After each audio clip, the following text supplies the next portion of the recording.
Isang pirasong papel ang kabayaran sa 12 taong pagtitimpi. Habang si Mercedes ay abala sa pagluluto, para sa tagumpay ng asawa, isang malamig na annulment papers ang ibinato sa kanyang muka. Hindi ka na bagay sa mundo ko, sabi ni Dante. Akala nila ay tapos na ang basahang itinapon. Pero paano kung ang mundong kinatatayuan nila ay sa kanya pala? Sino ngayon ang tunay na pulubi? Pirmahan mo na ito, Mercedes. Huwag mo nang patagalin pa ang paghihirap nating dalawa. Ang mga salitang yon ay tila mga patalim na bumaon sa puso ni Mercedes habang nakatayo siya sa madilim na sulok ng Engrandeng Hotel Ballroom. Sa kanyang harapan, ang asawang si Dante ay mukhang isang prinsipe sa suot nitong mamahaling suit. Malayo sa imahe ng lalaking dati, ay walang pambili kahit ng simpleng t-shirt. Ilang oras pa lamang ang nakalilipas, si Mercedes ay nasa loob ng mainit at mausok na kusina ng kanilang maliit na karinderya. 12 oras siyang hindi umupo, hindi man lang uminom ng sapat na tubig. Mairaos lamang ang 300 serving ng pansit at puto na ipinangako niya para sa mga panauhin ni Dante. Ang bawat hibla ng pansit ay hinalo niya nang may kasamang dalangin. Iniisip na ang tagumpay ng asawa ay tagumpay din ng kanilang pagsasama. Namamaga ang kanyang mga daliri at kumikirot ang kanyang likod. Ngunit tinitiis niya ang lahat dahil ito ang gabing pinakahihintay ni Dante, ang gabi ng kanyang pag-akyat sa rurok ng tagumpay. Lihim na tiningnan ni Mercedes ang kanyang kaliwang palad na tila may hinahanap. Wala na doon ang gintong singsing na tanging alaala ng kanyang pumanaw na ina. Isinangla niya yon kahapon nang walang pag-aalinlangan para lamang mabili ang telang ginamit sa suit na suot ni Dante ngayon. Gusto niyang maging kagalang-galang ang asawa sa harap ng mga kasamahan nito sa Arcadia Foods, kahit na siya mismo ay nanatiling nakasuot ng kupas na blusa at amoy usok ng panggatong. Sa loob ng ballroom, narinig ni Mercedes ang masigabong palakpakan. Tumayo si Dante sa gitna ng entablado, nagniningning sa ilalim ng mga makukulay na ilaw. Pinasalamatan nito ang mga miyembro ng board, ang kanyang mga kliyente, at maging ang mga security guard ng kumpanya. Ngunit sa mahabang talumpati nito, ni isang beses ay hindi nabanggit ang pangalan ni Mercedes. Para siyang isang multo na nagtatago sa dilim, isang aninong hindi dapat makita ng mga taong mayayaman. Naramdaman ni Mercedes ang malamig na pawis sa kanyang noo nang lumapit sa kanya si Dante pagkatapos ng programa. Akala niya ay yayakapin siya nito at sasabihing, "Salamat, Messi, dahil sa iyo kaya ako narito ngayon." Ngunit ang tanging sumalubong sa kanya ay ang asul na folder na naglalaman ng mga papeles ng annulment. Dante, anong ibig sabihin nito? Bakit ngayon? Mahina ang boses ni Mercedes, halos hindi lumalabas sa kanyang nanunuyong lalamunan. Ang kanyang mga kamay na kanina ay abala sa paghahanda ng pagkain para sa ibang tao, ay nagsimulang manginig ng hindi kontrolado. Tumingin si Dante sa kanya ng may halong pagkadismaya. Tila ba ang presensya ni Mercedes ay isang malaking mantsa sa kanyang malinis na imahe. "Messi, let's be realistic. Look at yourself. Tingnan mo ang ayos mo. Amoy bawang ka. Amoy usok. CEO na ako ngayon at hindi na nababagay ang isang tulad mo sa buhay na tatahakin ko. You were just a stepping stone and now the stairs have ended." Kasabay nito ang pagdating ng ina ni Dante na si Aling Delia. Ang matanda ay nakasuot ng marangyang terno na binili rin gamit ang perang pinaghirapan ni Mercedes sa karinderya. Inirapan niya ang manugang at marahas na hinablot ang maliit na bag na hawak nito. "Huwag ka nang umarte, Mercedes," sinabi na ng feng shui expert na malas ka sa anak ko. Mula nang mapalapit ka sa kanya, parang laging may mabigat na dala si Dante. Ngayong malaya na siya, baka maging bilyonaryo pa ang anak ko. Maswerte ka pa nga at binigyan ka ng pagkakataong makatikim ng buhay mayaman kahit sa panaginip lang. Hindi makapaniwala si Mercedes sa naririnig. Ang bawat sakripisyo niya sa loob ng 12 taon, ang mga gabing wala siyang tulog para magluto, Ang pagbayad niya sa mga utang ni Dante noong nagsisimula pa lamang ito, lahat ay tila mabilis na nilamon ng apoy. Ang lalaking pinag-alayan niya ng kanyang buong buhay ay nakatingin sa kanya ngayon na tila siya ay isang basura na kailangang itapon para mapanatili ang kalinisan ng paligid. Dahan-dahang binitiwan ni Mercedes ang hawak niyang supot na naglalaman ng paboritong kakanin ni Dante na inihanda niya sana bilang sorpresang merienda pagkatapos ng party. Nalaglag ito sa sahig. Ang mga puto ay nagkawatak-watak sa mamahaling carpet, ngunit tila wala na siyang naririnig o nararamdaman.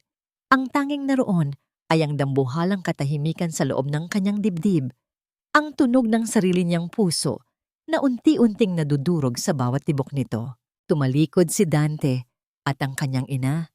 Iniwan si Mercedes na nakatayo sa gitna ng malawak na parking lot habang nagsisimulang pumatak ang ulan. Ang lamig ng tubig ay humahalo sa kanyang mainit na luha, ngunit hindi niya magawang gumalaw. Nakatitig lamang siya sa asul na folder na hawak niya.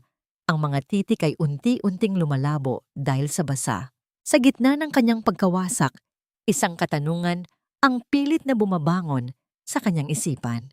Hanggang kailan susukatin ng mundo ang halaga ng isang tao base sa kanyang panlabas na anyo at laman ng bulsa? At sa oras na malaman ni Dante na ang lahat ng tinatamasa niyang karangyaan ay nagmula sa mga kamay na itinuring niyang mababa, kaya pa ba niyang tingnan ang kanyang sarili sa salamin? Nanatili si Mercedes sa ilalim ng ulan, yakap ang kanyang sarili, habang ang bawat patak ng tubig ay tila bumubulong ng isang masakit na katotohanan. Ang pag-ibig na itinanim niya sa lupang puno ng dusa ay hindi pala bunga ang ibinigay, kundi mga tinik na ngayoy sumusugat sa kanyang kaluluwa. Hindi pa man tuluyang natutuyo ang suot na blusa ni Mercedes mula sa pagkakaabad sa ulan kagabi, ay sinalubong na siya ng isang panibagong bagyong mas matindi ang hagupit. Sa loob ng mismong bahay na siya ang nagbayad ng down payment, gamit ang huling sentimo ng kanyang mana, nakatayo si Aling Delia kasama ang isang lalaking may hawak na kakaibang instrumento. Ito ang dahilan kung bakit hindi maging bilyonaryo ang anak ko, Master Wong. Ang kwartong ito, punong-puno ng madilim na enerhiya, wika ni Aling Delia habang itinuturo ang maliit na sulok kung saan nakatabi ang mga kagamitan ni Mercedes sa pagluluto. Ang lalaking tinawag na Master ay tumango-tango, tila binabasa ang kapalaran sa bawat alikabok ng bahay. Mabigat ang aura ng babaeng ito. Siya ang humaharang sa pintuan ng swerte. Hanggat narito ang kanyang mga gamit, mananatiling gapos ang tagumpay ni Dante. Napahawak si Mercedes sa gilid ng lababo. Ang kanyang mga kuko ay tila ibinabaon niya sa matigas na kahoy upang huwag lamang siyang matumba. Nay, 12 taon na po akong narito. 12 taon ko pong inalagaan si Dante. Ngayon niyo lang po sasabihing ako ang kamalasan? Ang kanyang boses ay nanginginig, hindi dahil sa galit, kundi dahil sa hapdi ng kawalang katarungan. Walang pakialam na kumuha si Aling Delia ng isang malaking itim na plastic bag at marahas na isinilid doon ang mga lumang sandok at apron ni Mercedes. Ang pag-ibig ay hindi nakakain, Mercedes. Ang kailangan ni Dante ay puwang para sa mga bagong oportunidad.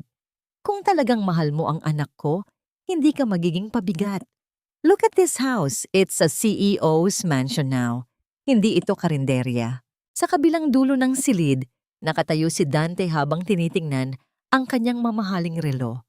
Wala sa kanyang mga mata ang kahit katiting na awa. Para siyang isang estranghero na nanonood ng isang eksenang walang kinalaman sa kanya. Tila bumalik ang gunita ni Mercedes noong mga panahong sa isang maliit na apartment lamang sila nakatira. Naalala niya kung paano umiyak si Dante sa kanyang kandungan dahil wala itong pambayad sa kuryente. Si Mercedes ang naglako ng kakanin sa ilalim ng matinding sikat ng araw. Tinitiis ang pagod at gutom, maibigay lang ang bawat sentimong kailangan ni Dante para sa kanyang pag-aaral at mga interview.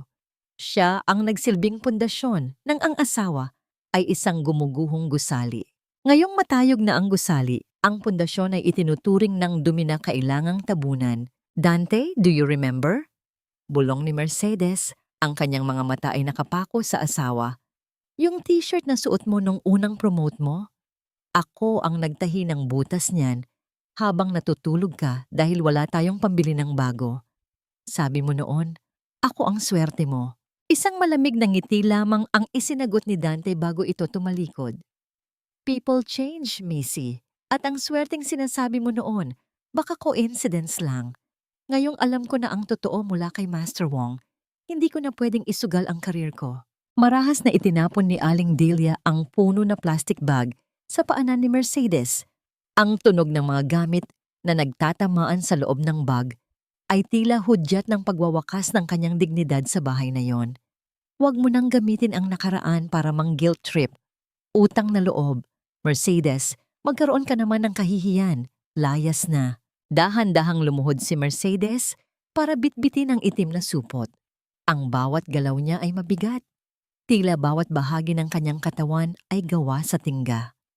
Sa loob ng supot na yon, naroon ang kanyang buong buhay, ang mga apron na naging saksi sa kanyang pagsisikap, ang mga resibo ng mga perang ipinadala niya sa pamilya ni Dante, at ang mga pangarap na ngayoy basura na sa paningin ng iba. Habang papalabas ng pinto, naramdaman niya ang matalim na tingin ni Aling Delia na tila itinutulak siya palayo. Ang bango ng mahahaling pabango sa loob ng mansyon ay tila sumasakal sa kanya. Isang paalala na wala na siyang puwang sa mundong dati ay siya ang bumuo. Tumigil siya sa may gate at lumingon sa huling pagkakataon. Nakita niya si Dante na masayang nakikipagkamali kay Master Wong. Tila nakahinga na ito ng maluwag dahil wala na ang kamalasan sa kanyang buhay. Sa sandaling iyon, isang kakaibang pakiramdam ang gumapang sa puso ni Mercedes. Hindi na lamang ito basta sakit. Ito ay isang malamig na pagtanggap na ang taong minahal niya ay matagal na palang pumanaw at ang lalaking nasa harap niya ngayon ay isang halimaw na nilikha ng sarili niyang kabutihan. Bit-bit ang kanyang mga basag na pangarap sa loob ng basurang supot. Humakbang si Mercedes palabas sa kalsada. Wala siyang pera, wala siyang matutuluyan, at wala na siyang pamilya. Ngunit sa gitna ng kanyang kawalan, mahigpit niyang hinawakan ang isang maliit na piraso ng papel sa loob ng kanyang bulsa, isang lumang address na matagal na niyang itinatago. Ang tanging koneksyon niya sa nakaraang pilit niyang kinalimutan para kay Dante. Messi, umalis ka na bago mo patuluyang sirain ang karir ng anak ko. Ang huling hiyaw ni Aling Delia na umalingaw-ngaw sa kanyang pandinig habang ang malaking gate ng mansyon ay dahan-dahang nagsasara, tuluyang naghihiwalay sa kanya sa mundong akala niya ay sa kanya. Naglakad si Mercedes sa ilalim ng matinding sikat ng araw, bitbit ang itim na supot na naglalaman ng kanyang mga basag na pangarap. Ang bawat hakbang niya sa semento ay tila nag-iiwan ng bakas ng hapdi. Hindi dahil sa pagod, kundi dahil sa bigat ng katotohanang pasan niya. Ang mga taong nadadaanan niya ay umiiwas.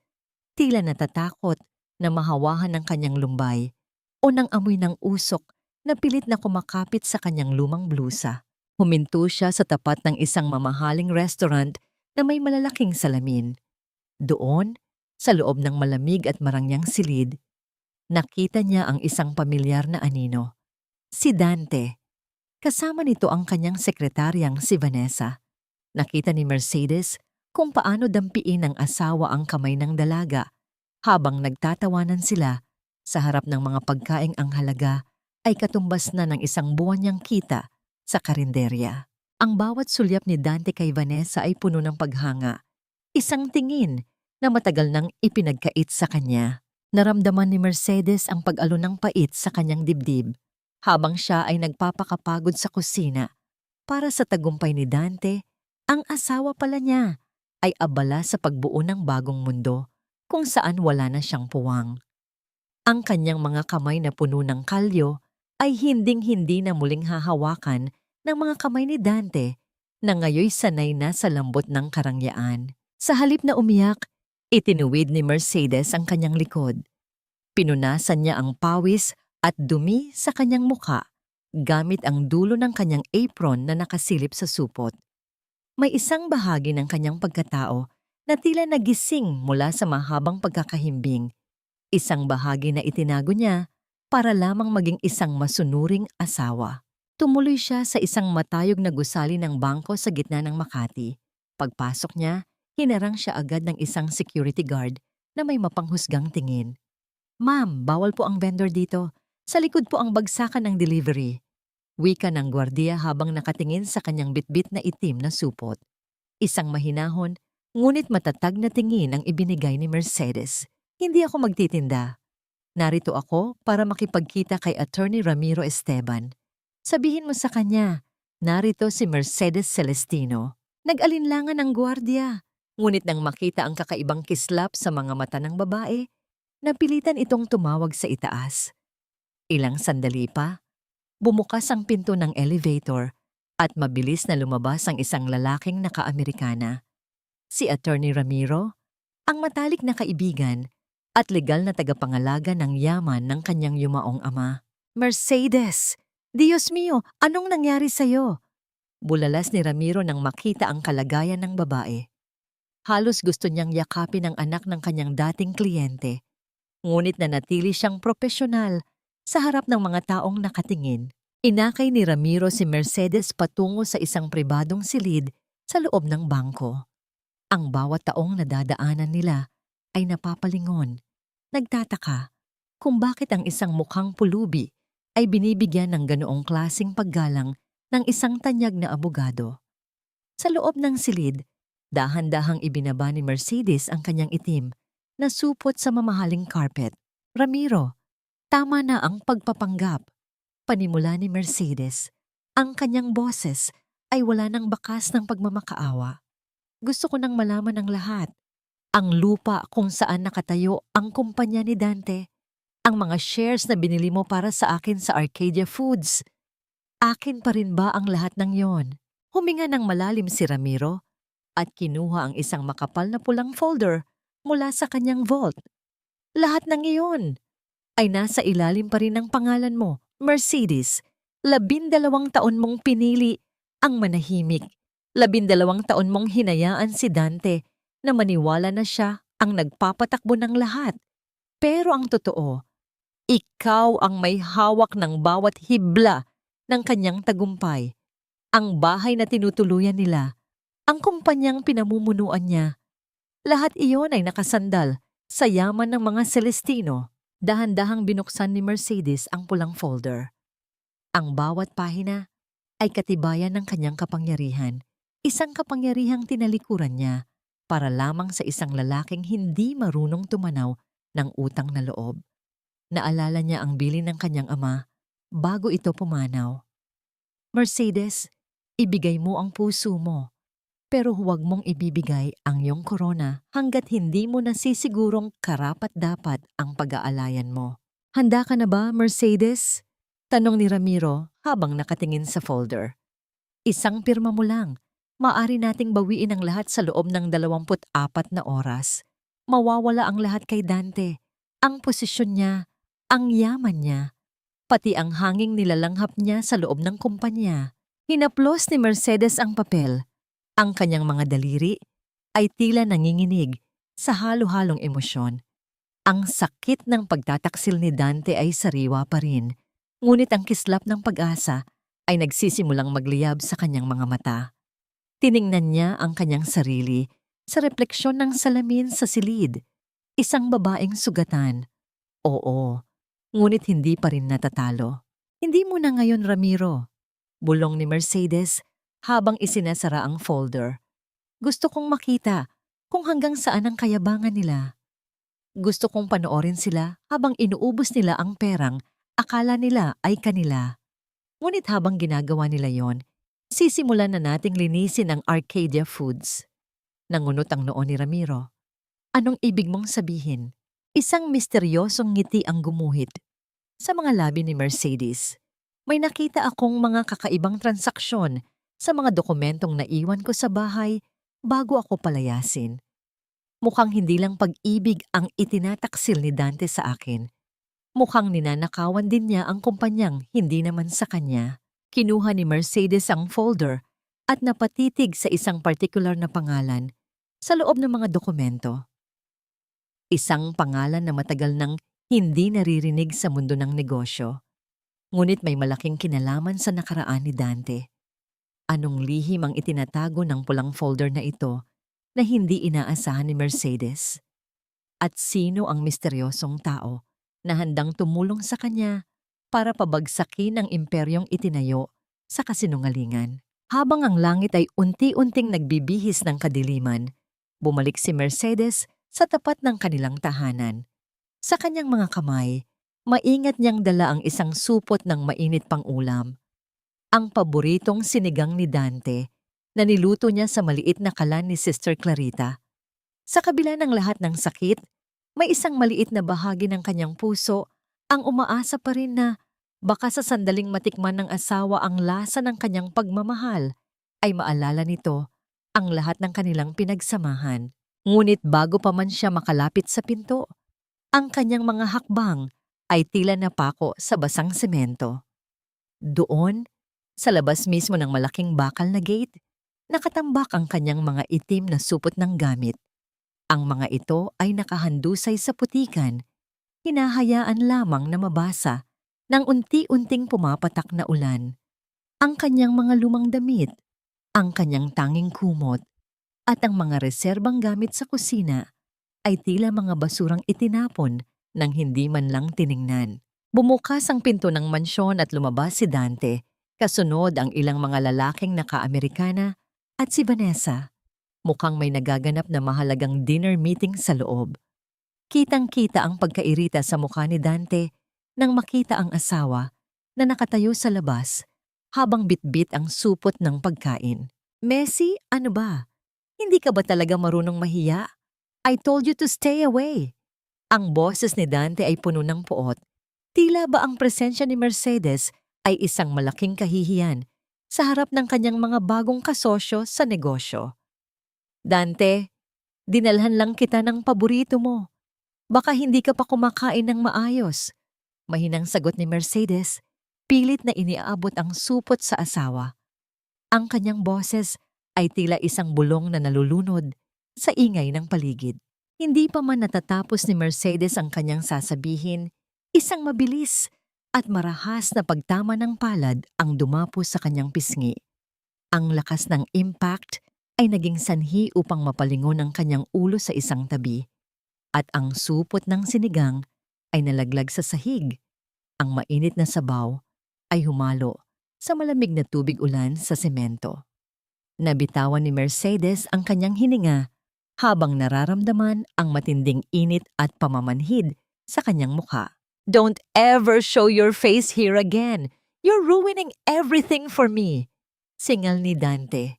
Ang kanyang mga mata ay walang bakas ng lalaking minsan ay nangako na poprotektahan siya hanggang sa huling sandali ng kanilang buhay. Sa likuran ni Dante, lumabas si Aling Delia na may suot na mapang-uyam ng ngiti. Lumapit ang matanda kay Mercedes at tinitigan ang maliit na kwintas na nakasabit sa leeg nito. Ang huling hiyas na natira kay Mercedes, ang pendant na galing sa kanyang ina na itinatago niya sa ilalim ng kanyang blusa. At may gana ka pang magsuot ng alahas habang nagmumukha kang pulubi sa labas ng bahay namin. Sa isang mabilis na galaw, hinablot ni Aling Delia ang kwintas. Napatid ang manipis na ginto, nag-iwan ng mahabang gasgas sa leeg ni Mercedes. Ito ay kabayaran sa lahat ng pagkaing kinain mo sa bahay na ito na galing sa pera ng anak ko. Wala kang karapatang magmay-ari ng kahit anong kumikinang. Hindi nakakilos si Mercedes. Nakatingin lamang siya sa kanyang mga paa, sa basag na lalagyan ng ulam, at sa kanyang mga gamit na unti-unti nang nilalamon ng baha sa gilid ng kalsada. Ang bawat salita at bawat sampal ay tila mga pako na ibinabaon sa kanyang pagkatao. Wala na siyang naramdamang galit, kundi isang dambuhalang kawalan. Ang bakal na gate ay muling naglapat ng may bigat. Isang pader na tuluyan nang naghiwalay sa kanya sa mundong itinuring niyang tahanan sa loob ng 12 taon. Naiwan si Mercedes na nakatayo sa gitna ng dilim, habang ang ulan ay lalong bumubuhos, tila nakikiramay sa kanyang tahimik na pagtangis. Ang bawat patak ng tubig ay humahampas sa kanyang balat, ngunit ang lamig nito ay wala pa sa kalahati ng lamig na nararamdaman niya sa loob ng kanyang dibdib. Dahan-dahan siyang naglakad palayo, bitbit ang isa sa mga supot na hindi pa masyadong nababasa. Wala siyang direksyon, wala siyang pupuntahan. Ang bawat hakbang niya ay tila pagtalikod sa lahat ng kanyang nakaraan.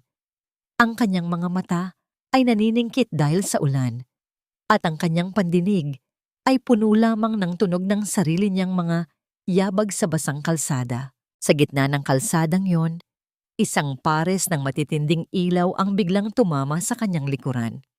Ang liwanag ay masyadong masilaw, tila pilit na binabasag ang kadilimang bumabalot sa kanya.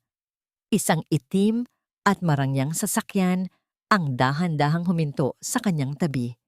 Ang bintana nito ay dahan-dahang bumaba. Inilalantad ang isang mukhang hindi inaasahan ni Mercedes na makikita sa ganitong oras ng kanyang kagipitan. "Mercedes?" Isang malalim at pamilyar na boses ang tumawag sa kanyang pangalan. Ang boses na yon ay may dalang otoridad, ngunit may kasamang labis na pag-aalala. Sino ang taong nasa loob ng sasakyan na tila dumating sa pinakamadilim na sandali ng buhay ni Mercedes? Ito ba ay isang bagong kaaway? O ang anghel na mag-aakay sa kanya patungo sa kanyang muling pagbangon? Hindi lahat ng sugat ay nagdurugo, at hindi lahat ng sakit ay naisusigaw. Habang nakatitig si Mercedes sa mga mata ng lalaking nasa loob ng sasakyan, tila ba ang lamig ng ulan ay biglang naglaho at napalitan ng isang nakakasilaw na katotohanan. Ang lalaking nasa loob ng marangyang sasakyan ay walang iba, kundi si Marvin Cojuangco, ang taong 12 taon na ang nakalilipas ay tinulungan niya noong ito ay isang hamak na magsasaka lamang na nawalan ng lupain. Mabilis na bumaba si Marvin mula sa sasakyan. Hindi alintana ang malakas na buhos ng ulan na agad nagbasa sa kanyang mamahaling Amerikana. "Ma'am Mercedes, kayo nga, anong ginagawa niyo rito sa gitna ng kalsada sa ganitong oras? At ang inyong mukha?" Hindi natapos ni Marvin ang kanyang sasabihin nang makita niya ang namumula at namamagang pisngi ng babae, pati na ang gasgas sa leeg nito na iniwan ng marahas na paghablot ni Aling Delia. Walang naisagot si Mercedes. Ang kanyang mga labi ay nanginginig, hindi lamang dahil sa ginaw, kundi dahil sa matinding pagkapahiya. Isang mabilis na utos ang ibinigay ni Marvin sa kanyang driver bago kinuha ang itim na supot ng mga gamit ni Mercedes at isinakay ito sa trunk. "Huwag na kayong magsalita. Dadalhin ko kayo sa isang ligtas na lugar." Dinala ni Marvin si Mercedes sa isang tahimik na kumbento sa gilid ng bundok, ang may-am na pinapatakbo ni Sister Clarita. Habang binabaybay nila ang daan, nanatiling nakatingin si Mercedes sa bintana. Pinapanood ang mga patak ng ulan na tila mga luhang dumadaloy sa salamin. Sa loob ng sasakyan, ang bango ng leather at ang banayad na tugtog ay tila isang malayo at banyagang mundo kumpara sa amoy ng sinigang na kumalat sa semento kanina. Pagdating sa kumbento, sinalubong sila ni Sister Clarita ng may bukas na mga braso. Ang init ng tuyong tuwalya at ang baso ng mainit na tsa na ibinigay sa kanya ay tila unang haplos ng pagmamahal na natanggap ni Mercedes sa loob ng mahabang panahon. Sa isang maliit na silid na puno ng amoy ng kandila at sampagita, sa wakas ay nakaramdam ng katahimikan ang kanyang kaluluwa. "Mercedes, ang bawat dusa ay may katapusan at ang bawat luha ay may bilang sa paningin ng may kapal." Malumanay na wika ni Sister Clarita habang nililinis ang sugat sa kanyang leeg. "Narito ka dahil kailangan mong maghilom, hindi lamang ang iyong katawan, kundi ang iyong espiritu." Kinabukasan, habang ang sikat ng araw ay dahan-dahang sumisilip sa bintana ng kumbento, Sinimulang ayusin ni Mercedes ang kanyang mga gamit mula sa itim na supot. Doon, sa ilalim ng kanyang mga lumang blusa, ay nakita niya ang isang lumang envelope na matagal na niyang hindi nabubuksan, mga dokumento ng Arcadia Foods na kinuha niya sa opisina ni Dante bago siya tuluyang palayasin. Habang binabasa ang mga papel, unti-unting nanlaki ang kanyang mga mata. Hindi lamang simpleng pagkalugi ang nakikita niya. May mga transaksyon sa ilalim ng pangalan niya na kailanman ay hindi niya nilagdaan. Ang mga halagang umaabot sa milyon-milyong piso ay inilipat sa isang kumpanyang hindi pamilyar sa kanya. Napagtanto ni Mercedes ang isang nakapanlulumong katotohanan. Ginamit ni Dante ang kanyang pagiging invisible upang gawin siyang kalasag sa mga ilegal na gawain nito. Isang maliit na katok sa pinto ang pumutol sa kanyang malalim na pag-iisip. Isang batang ulila na naninirahan sa shelter ang pumasok. May hawak na maliit na piraso ng tinapay. Sabi po ni Sister, kumain na po kayo. Gusto niyo po ba ng kahati? Tiningnan ni Mercedes ang bata. Payat, madungis, ngunit may mga matang puno ng kislap at pag-asa. Dahan-dahan siyang ngumiti, isang tunay na ngiti na hindi naabot ang kanyang mga labi sa loob ng maraming taon.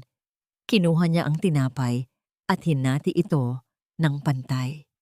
Salamat anak. Sa susunod, ako naman ang magluluto para sa inyo. Sa sandaling iyon, habang ngumunguya ng tuyong tinapay, kasama ang isang batang wala ring pag-aari sa mundo, naramdaman ni Mercedes ang isang kakaibang lakas. Ang sakit ng sampal ni Dante ay naging apoy na nagbigay ng liwanag sa kanyang isipan. Hindi na siya ang Mercedes na martir. Siya na ang Mercedes na handang bawiin ang kanyang dangal. Kinuha niya ang kanyang telepono at tinawagan si Attorney Ramiro. Ramiro, handa na ako. Pero bago natin bawiin ang lahat, gusto ko munang malaman ang tungkol sa kumpanyang Crestwood Holdings. Bakit ang pangalan ko ang nakapirma sa mga utang nito na si Dante ang gumastos? Isang mahabang katahimikan ang namayani sa kabilang linya. Mercedes, iyan ang dahilan kung bakit kailangan nating mag-ingat. Hindi lang yaman ang balak nakawin sa iyo ni Dante. Balak ka rin niyang gawing bilanggo sa mga kasalanang siya ang gumawa. Napatitig si Mercedes sa labas ng bintana, kung saan ang mga ibon ay malayang lumilipad sa langit. Sino ang nasa likod ng kumpanyang Crestwood? At paano haharapin ni Mercedes ang katotohanang ang lalaking minahal niya ay may mas madilim pang balak laban sa kanya kaysa sa simpleng pagtataksil? Ang sikat ng araw sa loob ng Mayam ay may dalang kakaibang haplos, mainit, banayad, at tila nagbibigay ng bagong buhay sa mga tuyong dahon at sa bakuran. Habang tinutulungan ni Mercedes ang mga madre sa pagluluto ng almusal para sa mga bata, naramdaman niya ang pansamantalang kapayapaan na matagal nang ipinagkait sa kanya. Ang tunog ng mga bata na naglalaro sa labas at ang amoy ng bagong sayang na kanin ay tila mga talinghaga ng pag-asa na unti-unting bumubuo sa kanyang nadurog na pagkatao. Ngunit ang katahimikang iyon ay biglang nabasag nang marinig niya ang tunog ng isang sasakyan na huminto sa tapat ng gate ng kumbento. Hindi iyon ang sasakyan ni Marvin at lalong hindi iyon ang marangyang kotse ni Dante. Isang pamilyar na tinig, matining at puno ng awtoridad, ang dahan-dahang gumapang papasok sa bakuran. Si Aling Delia, nakatayo ang matanda sa gitna ng bakuran, may hawak na mamahaling abaniko at tila nandidiring tinitingnan ng paligid. Ang kanyang suot na mamahaling sutla ay tila isang mantsa sa gitna ng kapayakan ng kumbento. Nang makita niya si Mercedes na may hawak na sandok at nakasuot ng simpleng apron, isang mapang-uyam na ngiti ang gumuhit sa kanyang mga labi. So, dito ka lang pala nagtatago, Mercedes. Akala ko naman ay nakahanap ka na ng mayamang kinalantari, kaya bigla kang nawala. Wika ni Aling Delia habang naglalakad palapit. Ang bawat hakbang ng kanyang sapatos ay tila nag-iiwan ng lason sa sahig. Nay, anong ginagawa niyo rito? Akala ko ba ay malinaw na ang lahat? Pinalayas niyo na ako. Mahinang sagot ni Mercedes. Pilit na pinatitigas ang kanyang boses sa kabila ng panlalamig ng kanyang mga kamay. Huminto si Aling Delia sa kanyang harapan at tila nag-iba ang anyo ng mukha nito. Mula sa pagiging mataray, naging tila isang kawawang biktima. Mercedes, alam mo namang malapit na ang anibersaryo ng pagkamatay ng biyenan mo. At si Dante, masyadong abala sa kumpanya. Kailangan namin ng pondo para sa handaan at para sa donasyon sa simbahan. You know, utang na loob mo sa pamilya namin ang apelyidong dala mo ngayon. Hindi makapaniwala si Mercedes sa naririnig. Matapos siyang sampalin, saktan, at itapon na parang basura sa ulan, may kapal pa ng mukha ang matandang ito na humingi ng pera sa kanya. Nay, wala na akong pera. Ang huling sentimo ko ay kinuha niyo na noong kinuha niyo ang kwintas ko. Huwag kang magsinungaling, Mercedes. Alam kong may itinatago ka pang ipon mula sa kinita ng karinderya. Bilang asawa ni Dante, tungkulin mong suportahan ang reputasyon ng pamilya Vergara. Ang sabi sa Biblia, ang mabuting asawa ay mapagkumbaba at laging handang magsakripisyo. Singhal ni Aling Delia, ang kanyang boses ay tila isang matalim na kuko na kumakalmot sa dangal ni Mercedes. Naramdaman ni Mercedes ang pagpintig ng ugat sa kanyang noo. Ang konsepto ng utang na loob na laging ipinamumukha sa kanya ay tila isang tanikala na ngayoy dahan-dahan nang napuputol. Tumingin siya ng diretso sa mga mata ni Aling Delia, mga matang puno ng kasakiman sa likod ng maskara ng pagiging relihiyoso. Ang sakripisyong sinasabi niyo, Nay, ay tapos na. 12 taon akong nagbulag-bulagan. 12 taon kong ibinigay ang lahat, pati ang sarili kong dignidad, para lang maging mabuting asawa sa paningin niyo. Pero ang totoo, ginawa niyo lang akong bangko at alila. Matatag na pahayag ni Mercedes. Sa unang pagkakataon, hindi siya yumuko. Namula sa galit si Aling Delia. Itinaas niya ang kanyang kamay na tila sasampalin muli si Mercedes. Ngunit bago pa man ito dumapo, isang kamay ang humarang sa kanya. Si Sister Clarita, na kanina pa nakamasid, ay lumapit ng may dalang kalmado, ngunit nakakatakot na awtoridad. Ang bahay na ito ay tahanan ng kapayapaan, hindi ng pananakit. Kung wala kayong dalang mabuting salita, mas mabuting lisanin niyo na ang lugar na ito. Wika ng madre. Padabog na binawi ni Aling Delia ang kanyang kamay at inayos ang kanyang damit. Tandaan mo ito, Mercedes. Isusumumpa ka ng langit sa pagtalikod mo sa pamilya namin. Magdurusa ka sa hirap dahil sa tigas ng ulo mo. Habang papalabas si Aling Delia, lumingon siya at bumulong ng isang pangungusap na tila isang huling hirit ng lason. Don't be too confident, Mercedes. Sigurado ka bang ang Crestwood ay utang lang ni Dante? Baka magulat ka kung sino talaga ang may-ari ng kulungang pinasukan mo. Naiwan si Mercedes na nakatayo sa gitna ng bakuran. Ang kanyang paghinga ay bumibilis. Crestwood. Ang pangalang yun muli. Bakit tila kampante si Aling Delia na may laban pa rin sila? Dahan-dahang lumapit si Sister Clarita at hinawakan ng balikat ni Mercedes. Ang mga salita ng taong galit ay madalas nagawa sa kasinungalingan. Ngunit may mga katotohanang kailangan nating harapin ng may tapang. Kinuha ni Mercedes ang kanyang telepono. Alam niyang hindi na siya pwedeng maghintay pa. Ang mga dokumentong hawak niya ay hindi sapat. Kailangan niyang malaman kung anong koneksyon meron si Dante sa Crestwood Holdings at kung bakit tila ang kanyang buong pagkatao ang nakataya sa mga papeles na yon. Habang ang sasakyan ni Aling Delia ay lumalayo, nag-iwan ito ng makapal na usok sa kalsada, tila isang paalala ng madilim na nakaraang pilit na humahabol sa kanya. Ngunit sa pagkakataong ito, hindi natatakbo si Mercedes. Ang sikat ng araw ng linggo ay dahan-dahang tumatagos sa mga makukulay na salamin ng simbahan, nag-iiwan ng mga bahid ng asul at pula sa malamig na sahig. Para sa marami, Ito ay araw ng panalangin at pasasalamat. Ngunit para kay Mercedes, ito ay araw ng pagharap sa isang bagyo na pilit siyang nilulunod. Pagkatapos ng misa, habang dahan-dahang lumalabas ang mga tao, tumayo si Mercedes sa tapat ng malaking pinto ng parokya. Suot niya ang isang simpleng puting blusa, malinis, ngunit halatang luma na.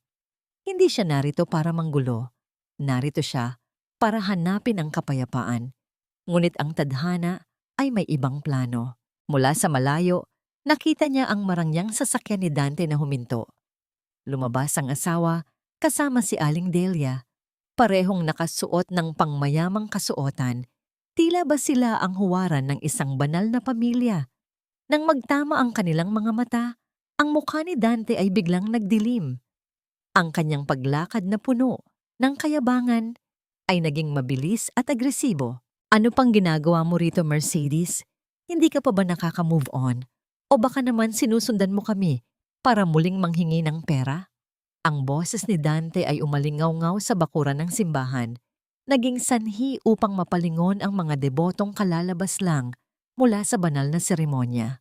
Naramdaman ni Mercedes ang panlalamig ng kanyang mga dulo ng daliri. Ang bawat salita ni Dante ay tila isang malakas na hampas sa kanyang dibdib. Dante, narito ako para magdasal. Wala akong pakialam sa pera mo. Mahinahon, ngunit may panginginig ang boses ni Mercedes. Isang mapang-uyam na tawa ang pinakawalan ni Dante, sapat na malakas para marinig ng mga taong nakapaligid. Magdasal? O baka naman gumagawa ka na naman ng eksena para magmukhang biktima? Look at her, everyone. Itinuro ni Dante si Mercedes nang may halong pandidiri. Ang babaeng ito ay hindi na matanggap na wala na kaming ugnayan. Simula nang maghiwalay kami, nawala na siya sa sariling katinuan. Desperada siyang bumalik sa yaman na hindi naman sa kanya. Bulungan ang sumunod. Naramdaman ni Mercedes ang mga mapanghusgang tingin ng mga kapitbahay at dating kakilala. Ang mga mata nilang tila mga karayom na tumutusok sa kanyang balat ay mas masakit pa kaysa sa anumang sampal. Ang kanyang lalamunan ay tila tinumbok ng malaking bato. Hirap siyang huminga, habang ang kanyang mundo ay unti-unting gumuho sa harap ng madla. Lumapit palalo si Dante. Ang kanyang mukha ay ilang pulgada na lang ang layo sa mukha ni Mercedes. Huwag mong gamitin ang simbahan para itago ang pagiging baliw mo, Messi. Kung gusto mong tulong, pumunta ka sa mental hospital. Huwag dito. Dahan-dahang napayuko si Mercedes. Ang bawat tibok ng kanyang puso ay tila isang mabigat na tambol na nagpapaalala sa kanya ng kanyang kawalan ng lakas. Ang bawat butil ng pawis sa kanyang noo ay simbolo ng kanyang pagkapahiya. Ngunit sa gitna ng kanyang pagkawasak, isang matatag na boses ang bumasag sa katahimikan. Ang tanging baliw dito, Ginoong Vergara, ay ang taong naniniwala na ang kanyang kasinungalingan ay mananatiling lihim habang buhay. Mabilis na napalingon ang lahat sa lalaking lumabas mula sa kumpol ng mga tao. Si Attorney Ramiro Esteban. Ang kanyang tindig ay puno ng awtoridad at ang kanyang mga mata ay tila mga talim na tumatama kay Dante. Nangunot ang noo ni Dante. Pilit na itinatago ang kaba sa kanyang dibdib. Sino ka ba? Anong pakialam mo sa usaping pamilya namin? Hindi siya pinansin ni Ramiro. Lumapit siya kay Mercedes at dahan-dahang hinawakan ang siko nito upang suportahan. Pagkatapos, humarap siya kay Dante at kinuha ang isang sobrang puti mula sa kanyang bag. Hindi ito usaping pamilya, Dante. Ito ay usaping legal. Malumanay, ngunit mariing wika ni Ramiro. Inaakusahan mo ang aking kliyente ng pagiging desperada. Mukhang nakalimutan mo na ang bawat pader ng bahay na kinatitirikan mo ay nakatayo sa lupang pag-aari ng mga Celestino. Natigilan si Dante. Ang kanyang mukha na kanina ay pula sa galit ay biglang naging putla na tila papel. Ang mga tao sa paligid ay lalong naging interesado. Ang mga bulungan ay naging tahimik na pag-aabang. Inabot ni Ramiro ang sobre kay Dante. Huwag kang mag-alala, Hindi ito demanda para sa pagnanakaw ng dokumento na ibinibintang mo kay Mercedes. Ito ay isang subpoena para sa kasong falsification of public documents at corporate fraud. Mukhang marami kang kailangang ipaliwanag tungkol sa Crestwood Holdings, Dante. Ang tunog ng pagkabukas ng sobre ay tila hudyat ng isang digmaang hindi inaasahan ni Dante. Ang kanyang mga kamay ay nagsimulang manginig habang binabasa ang mga unang pangungusap. Sa tabi niya, si Aling Delia ay tila nawalan ng boses. Ang abanikong hawak nito ay tumigil sa pagpagaypay. Tiningnan ni Mercedes si Dante sa huling pagkakataon bago sila tumalikod ni Ramiro. Wala na siyang nararamdamang awa, wala na ring takot.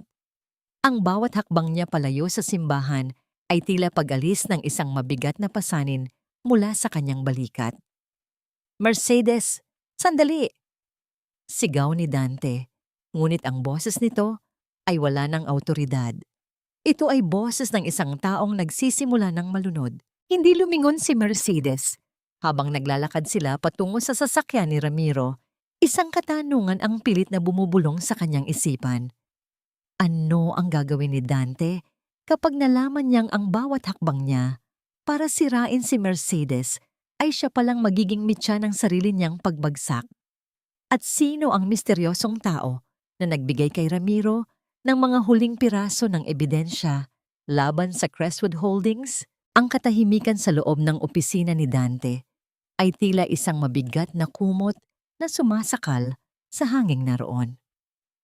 Matapos ang insidente sa labas ng simbahan, ang bawat sulok ng mansyon ng mga Vergara ay binalot ng tensyon. Ang puting sobreng ibinigay ni Attorney Ramiro ay nakapatong sa lamesang gawa sa mahogany. Tila isang mitya ng dinamitang naghihintay na lamang sumabog. Sa kabilang banda, sa loob ng maliit at payapang silid ni Mercedes sa kumbento, ang tanging maririnig ay ang mahinang paggalaw ng mga pahina ng dokumento. Kasama niya si Ramiro at isang batang eksperto sa teknolohiya na ipinakilala ni Marvin. Ang liwanag mula sa laptop ay tumatama sa mukha ni Mercedes. Inilalantad ang pagod, ngunit matatag niyang mga mata. Ito na ang hinahanap natin, Mercedes, bulong ni Ramiro habang itinuturo ang isang serye ng mga digital na transaksyon. Hindi lang basta falsification ang ginagawa ni Dante. Ginamit niya ang iyong digital signature para magbukas ng mga offshore accounts sa ilalim ng Crestwood Holdings. Ang lahat ng utang ng kumpanyang iyon ay nakatali sa iyong personal na yaman. Bilang tagapagmana ng mga Celestino, naramdaman ni Mercedes ang malamig na hapdi sa kanyang dibdib. Hindi sapat kay Dante na saktan siya at ipagpalit sa iba. Nais din siyang ibaon ng asawa sa utang at ilagay sa likod ng mga rehas. Ang bawat dokumentong nakikita niya ay tila isang ebidensya ng 12 taong panlilinlang. Mayroon pa kaming nakuha, ma'am, wika ng batang tech expert. Pinindot nito ang isang button at isang audio recording ang nagsimulang tumugtog. Ang boses ni Dante ay umalingaw-ngaw sa silid, malamig, mapangapi, at puno ng panunuya. Huwag kayong mag-alala sa asawa ko, si Mercedes. Napakadaling paikutin ng babaeng yon. Isang I love you lang at isang pekeng pangako ng masayang kinabukasan. Pipirma na yon kahit sa blangkong papel. She's just a plain, old-fashioned manang who knows nothing but the smell of garlic and onions. Gagamitin natin ang pangalan niya para sa loan. At kapag pumutok ang lahat, siya ang maiiwan sa putikan habang tayo ay nasa ibang bansa na. Ang bawat salita ni Dante ay tila mga patalim na muling sumusugat sa pusong pilit na naghihilom. Napahawak si Mercedes sa kanyang dibdib. Ang kanyang paghinga ay naging mababaw at mabilis. Ang imahe ng asawang inalagaan niya, ang lalaking ipinagluto niya ng libu-libong beses, ay tuluyan ng naglaho. Ang natira na lamang ay isang halimaw na may suot na mamahaling suit. Manang pala ha? Mahinang bulong ni Mercedes. Isang mapait ng ngiti ang dahan-dahang gumuhit sa kanyang mga labi. Ngunit ang kanyang mga mata ay naglalabas ng kakaibang apoy. Dante, hindi mo alam na ang manang na kinukutya mo ang nagbigay sa iyo ng bawat butil ng kaning kinakain mo. Sa kabila ng matinding sakit, tumayo si Mercedes at lumapit sa bintana. Nakita niya ang isang maliit na halaman sa pasimano na pilit na sumisibol sa kabila ng kakulangan sa tubig. Dahan-dahan niya itong diniligan, isang simpleng kilos na nagpapakita ng kanyang pagiging tao sa gitna ng isang maduming laban. Ito ang kanyang golden moment, ang pagpili na manatiling mapagkalinga kahit na ang mundo ay malupit sa kanya. Ramiro, ituloy ang audit. Utos ni Mercedes, ang kanyang boses ay wala ng panginginig. Gusto kong malaman ang bawat sentimong kinuha niya. Hindi ko ito ginagawa para sa pera, kundi para sa katarungan ng tatay ko at ng lahat ng taong niloko niya gamit ang pangalan ko. Pero Mercedes, kailangan nating mag-ingat, paalala ni Ramiro. Kapag nalaman ni Dante na nagsasagawa tayo ng internal audit sa Arcadia Foods, tiyak na gagawa siya ng paraan para itago ang mga bakas. Hayaan mo siyang sumubok, sagot ni Mercedes. Habang abala siya sa pagtatago ng kanyang mga kasalanan, hindi niya mapapansin na ang mismong lupang kinatatayuan niya ay unti-unti nang bumibigay. Kinagabihan, habang nagbabasa pa rin ng mga ulat, nakatanggap si Mercedes ng isang hindi kilalang mensahe sa kanyang telepono. Isang litrato ito ng isang lumang bodega sa labas ng bayan at may kasamang mga salitang, "Dito nakatago ang tunay na Crestwood. Kung gusto mong malaman kung sino ang tunay na kasabwat ni Dante, pumunta ka rito." Naramdaman ni Mercedes ang mabilis na tibok ng kanyang puso. Sino ang nagpadala ng mensaheng ito? Ito ba ay isang patibong mula kay Dante o isang kakampi na nagtatago sa dilim? Isang malaking panganib ang naghihintay, ngunit alam ni Mercedes na hindi na siya pwedeng umatras. Ano ang matatagpuan ni Mercedes sa loob ng misteryosong bodegang yon? At kakayanin ba ng kanyang puso ang matuklasan na ang pagtataksil ni Dante ay higit pa sa pera at ibang babae? Isang baso ng mamahaling alak ang itinaas ni Dante sa tapat ng malaking salamin ng kanyang silid. Pinagmamasdan ng kanyang refleksyon na tila isang haring handang sakupin ng buong mundo. Ang bawat haplos niya sa telang seda ng kanyang bagong tuxedo ay puno ng paghanga sa sarili. Para sa kanya, ang gabi ng investment gala na gaganapin bukas ay hindi lamang isang pagtitipon. Ito ang kanyang opisyal na proklamasyon bilang bagong mukha ng kapangyarihan sa Arcadia Foods. Tingnan mo ang anak ko, Master Wong. Wala na ngang bakas ng kamalasan, wika ni Aling Delia. Habang pumapasok sa silid, bit-bit ang isang marangyang gown na nagniningning sa dami ng mga nakatahing kristal. Ang bawat hakbang ng matanda ay puno ng kumpiyansa. Ang kanyang leeg ay halos hindi na maigalaw dahil sa bigat ng mga bagong alahas na suot nito.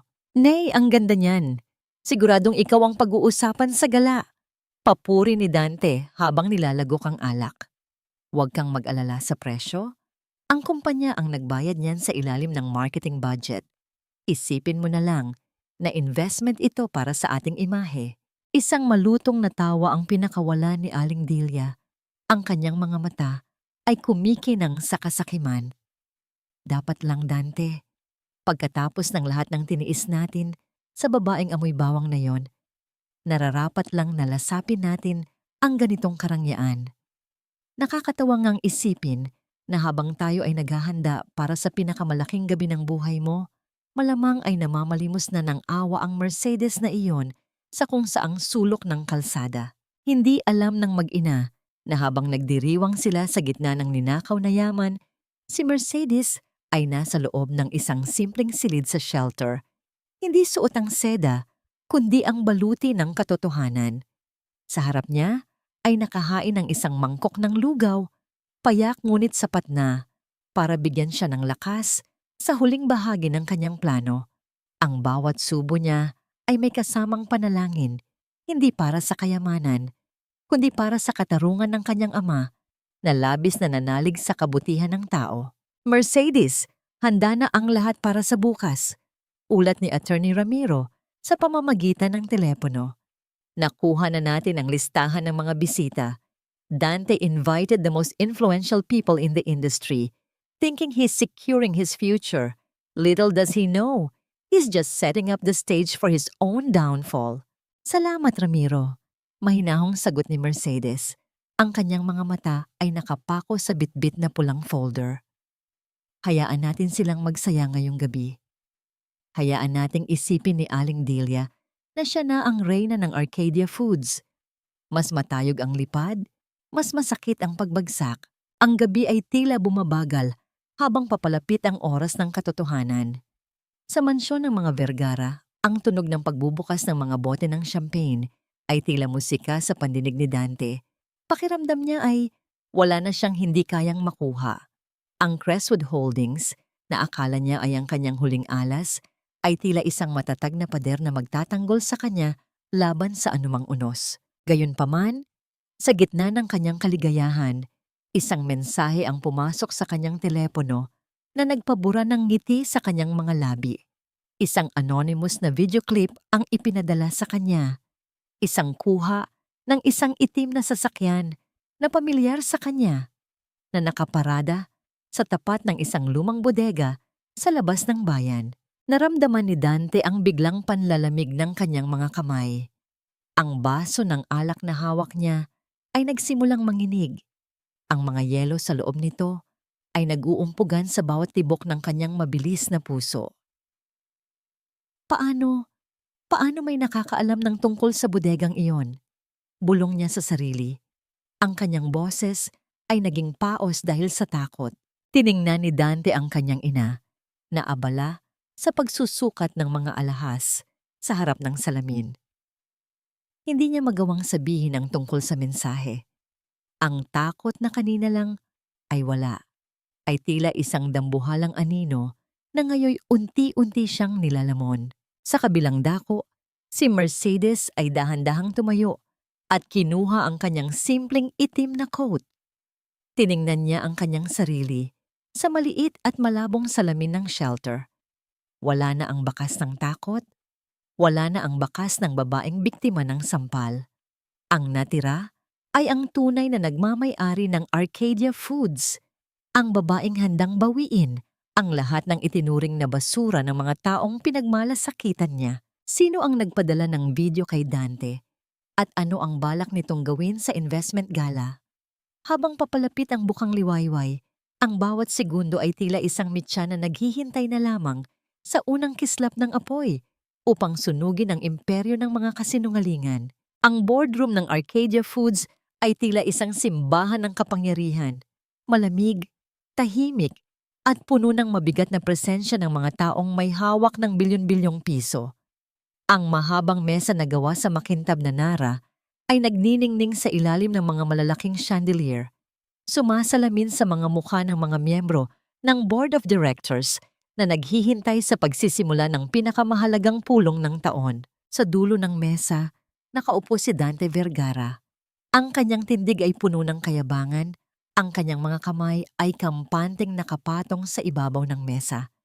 Suot niya ang pinakamahal niyang suit at ang bawat galaw niya ay tila nagsasabing siya na ang hari ng imperyong ito.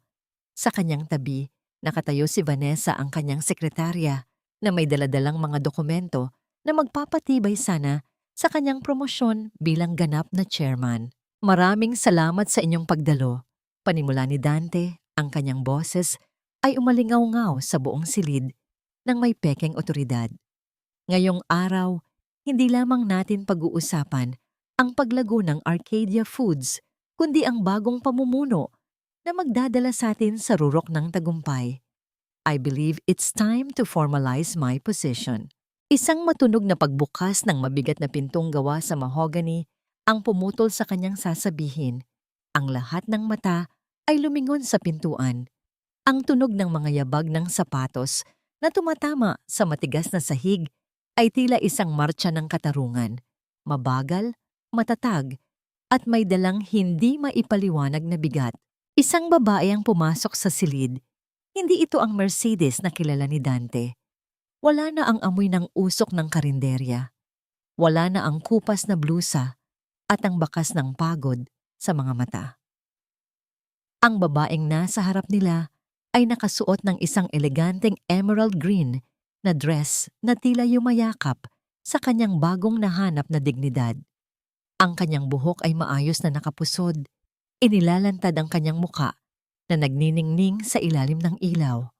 Ang kanyang mga mata ay hindi nakakikitaan ng takot, kundi ng isang apoy na kayang tumunaw ng kahit anong yelo. Mercedes? Ang boses ni Dante ay naging paos. Ang kanyang muka ay biglang nawalan ng kulay. Anong kalokohan ito? Guards! Bakit hinayaan ninyong makapasok ang babaeng ito rito? This is a private board meeting. Tumayo si Dante at itinuro ang pinto.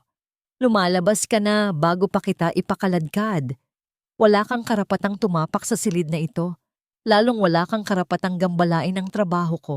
Ngunit sa halip na matakot, dahan-dahang naglakad si Mercedes patungo sa gitna ng silid. Ang bawat hakbang niya ay tila isang sampal sa bawat pangungutya na tinanggap niya noon.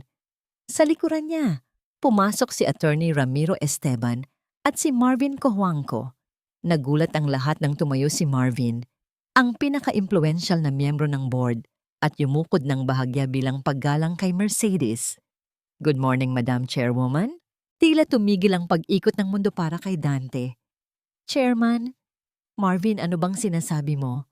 My wife, ex-wife, she's a nobody. She's just a cook. Mali ka, Dante.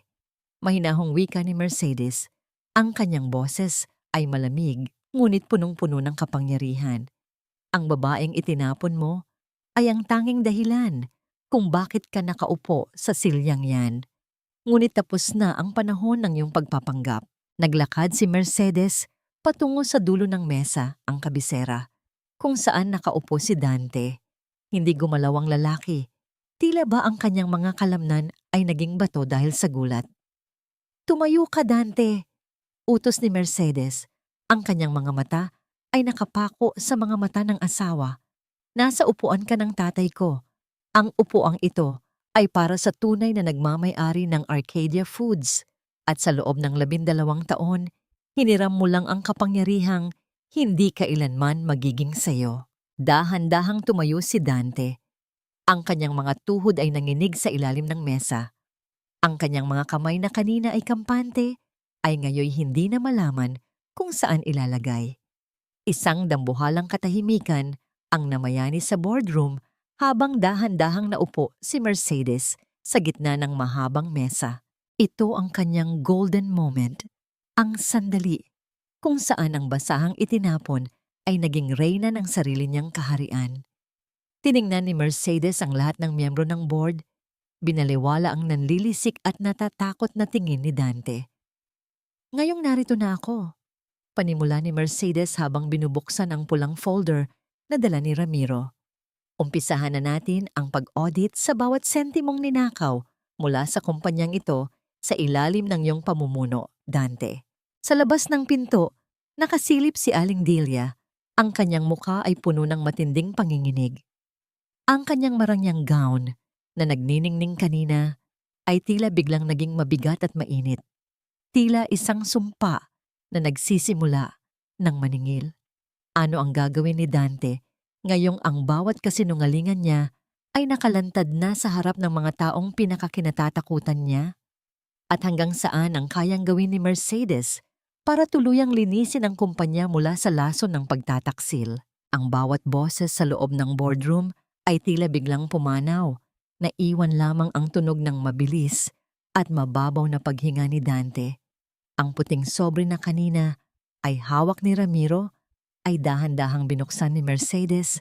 Ang bawat paggalaw ng kanyang mga daliri ay tila isang ritual ng paghatol. Hindi maaari ito. Isang malaking pagkakamali ang lahat ng ito. Ang hiyaw ni Dante ay bumasag sa katahimikan. Ang kanyang boses ay nanginginig sa pagitan ng galit at matinding takot. Tumingin siya sa mga miyembro ng board, pilit na humahanap ng kahit isang kakampi, ngunit ang lahat ay umiwas ng tingin. Ang mga taong kanina lamang ay tumatango sa kanyang bawat salita, ay tila naging mga estranghero na nakatingin sa isang mantsa sa sahig. Ibinagsak ni Attorney Ramiro ang isang makapal na audit report sa gitna ng mesa na nagdulot ng isang matunog na yanig na tila yumanig din sa kumpiyansa ni Dante. Ginoong Vergara, ang Crestwood Holdings ay napatunayang isang shell company na ginagamit mo upang ilipat ang pondo ng Arcadia Foods patungo sa iyong personal na account. At ang pinakamalalang bahagi, ginawa mo ito sa ilalim ng pangalan ni Mercedes sa pag-aakalang siya ang magiging panakipbutas mo kapag nadiskubre ang krimen. Naramdaman ni Mercedes ang isang matinding kirot sa kanyang dibdib habang pinagmamasdan ang asawang 12 taon niyang minahal. Dante, hindi mo lang ako ninakawan ng pera. Ninakawan mo ako ng tiwala. Ninakawan mo ako ng pagkakataong makita ang kabutihan sa isang tao. Ang kanyang boses ay hindi sumisigaw, ngunit ang bawat salita ay tila isang malakas na hampas ng hangin na nagpabagsak sa tore ng kasinungalingan ni Dante. Messi, makinig ka. Ginawa ko lang naman ito para sa atin, para sa kinabukasan natin. Humakbang palapit si Dante. Pilit na hinahawakan ang kamay ni Mercedes, ngunit mabilis na iniiwas ng babae ang kanyang sarili. Ang haplos na dati ay nagbibigay ng init kay Mercedes ay tila naging isang malansang putik na ayaw na niyang madikit sa kanyang balat. Para sa atin? O para sa mamahaling tuksido mo? Para sa mga alahas ng nanay mo na kinuha niyo pa sa akin? Tanong ni Mercedes. Habang ako ay nagpapakapagod sa kusina, ikaw ay abala sa pagluluto ng ebidensya laban sa sarili mong asawa. Biglang bumukas ang pintuan ng boardroom nang may marahas na pagkilos. 2 lalaking nakauniporme ng National Bureau of Investigation ang pumasok, kasunod ang ilang mga pulis. Ang malamig na kislap ng mga posas na nakasabit sa kanilang baywang ay tila naging sentro ng atensyon ng lahat. Ginoong Dante Vergara, mayroon kaming warrant of arrest para sa kasong qualified theft, falsification of public documents, at estafa. Saad ng opisyal, sa sandaling iyon, ang huling bakas ng pagiging CEO ni Dante ay tuluyan ng gumuho. Ang kanyang mga balikat ay dahan-dahang bumagsak at ang kanyang mukha ay naging kasing putla ng mga papel na nagpapatunay ng kanyang mga kasalanan. Habang idinidiin ng mga pulis ang kanyang mga braso sa likuran, ang tunog ng paglapat ng mga posas sa kanyang mga pulso ay tila hudyat ng kamatayan ng kanyang mga ambisyon. Sa labas ng silid, isang malakas na tili ang umalingaw-ngaw. Si Aling Delia, na nakasaksi sa lahat mula sa siwang ng pinto, ay dahan-dahang napaupo sa sahig. Ang kanyang marangyang gown ay kumalat sa maruming carpet at ang kanyang mga alahas ay tila naging mabigat na pasanin na hindi na niya kayang dalhin. Ang anak ko, ang yaman namin. Mercedes, hayop ka. Isinusumpa kita. Hiyaw ng matanda bago ito, tuluyang nawalan ng malay dahil sa matinding gulat at panghihina. Pinanood ni Mercedes ang asawa habang inilalabas ito ng mga otoridad sa boardroom. Habang nadadaanan siya ni Dante, nakita ni Mercedes ang mga mata nito. Wala na ang kayabangan, ang tanging naroon ay ang bakas ng isang taong naging biktima ng sarili niyang kasakiman. Isang dambuhalang katahimikan ang muling namayani sa silid. Tumingin si Mercedes sa kanyang mga kamay. Ang mga kamay na sanay sa init ng kalan, ang mga kamay na nagtahi ng mga butas sa damit ni Dante, at ang mga kamay na ngayoy humahawak sa kapalaran ng Arcadia Foods. Sa kabila ng tagumpay na ito, ang kanyang puso ay nananatiling may bahid ng lungkot. Hindi dahil sa panghihinayang sa yaman, kundi dahil sa pagpanaw ng lalaking akala niya ay makakasama niya hanggang sa huli. Tapos na, Mercedes! Bulong ni Marvin Cojuangco sa kanyang tabi. Nakuha na ang katarungan. Huminga ng malalim si Mercedes at tumingin sa labas ng bintana kung saan ang araw ay unti-unti nang lumulubog. Hindi pa rito natatapos ang lahat, Marvin. Ngayon pa lang magsisimula ang tunay na paglilinis. Habang papalayo ang sasakyan ng mga pulis na lulan si Dante, isang huling sulyap ang ibinigay ni Mercedes sa kanyang sariling refleksyon sa salamin ng boardroom. Ang reyna ay nakabalik na sa kanyang trono, ngunit sa gitna ng kanyang kapangyarihan, ang isang malaking katanungan ay nananatiling nakasabit sa hangin. Ano ang mangyayari sa mga taong nabuhay sa ilalim ng anino ng kanyang kabutihan, ngayong ang liwanag ng katarungan ay narito na upang ilantad ang lahat? Ang bawat hakbang ni Mercedes sa pasilyo ng mansyon ay tila isang paglalakbay pabalik sa mga gabing puno ng luha at pananalangin. Ang amoy ng mamahaling pabango at wax sa sahig na dati ay nagbibigay sa kanya ng pag-aalangan ay tila wala na ngayong talab. Ang mansyon na dati ay simbolo ng kanyang pangarap ay tila naging isang malamig na kabaong ng mga alaala. Isang lugar na maganda sa labas, ngunit bulok na sa loob. Sa gitna ng malawak na sala, nakita niya si Aling Delia. Hindi na ito ang mapagmataas na reyna na may hawak na abaniko. Ang matanda ay tila isang sugatang hayop na pilit na nag-iipon ng mga alahas at mamahaling kagamitan sa loob ng isang malaking maleta. Ang kanyang buhok ay gulo-gulo at ang kanyang mga mata ay nanlilisik sa takot at galit habang mabilis na isinisilid ang bawat kumikinang na bagay na madampot ng kanyang nanginginig na mga kamay. Hindi mo ito pwedeng gawin, Mercedes. Akin ang mga ito. Regalo ito ng anak ko sa akin. Ang sigaw ni Aling Delia ay naging paos. Ang kanyang boses ay tila isang gasgas na plaka sa gitna ng katahimikan ng bahay. Huminto si Mercedes sa kanyang harapan. Ang kanyang mukha ay kalmado na tila isang lawa sa gitna ng umaga. Nay, ang bawat hiyas na hawak niyo ay binili gamit ang perang ninakaw sa Arcadia Foods. Ang bahay na ito, ang sasakyang ginagamit ni Dante, pati ang damit na suot niyo ngayon. Lahat iyon ay pag-aari ng kumpanyang kailanman ay hindi naging sa inyo. Kasunod ni Mercedes ang mga sheriff at ang legal team ni Attorney Ramiro. Ang bawat paggalaw ng mga opisyal na naglalagay ng mga dilaw na tape at naglilista ng mga ari-arian ay tila mga pako na ibinabaon sa kabaong ng karangyaan ng mga Vergara. Isang sheriff ang dahan-dahang lumapit kay Aling Delia at hiniling na ibigay ang maletang hawak nito. Bitawan niyo ako, mga magnanakaw. Hiyaw ng matanda, ngunit wala siyang nagawa ng dahan-dahang bawiin sa kanya ang mga gamit. Dinala ni Mercedes ang kanyang tingin sa leeg ni Aling Delia. Doon, nagniningning pa rin ang gintong pendant na huling alaala ng kanyang ina.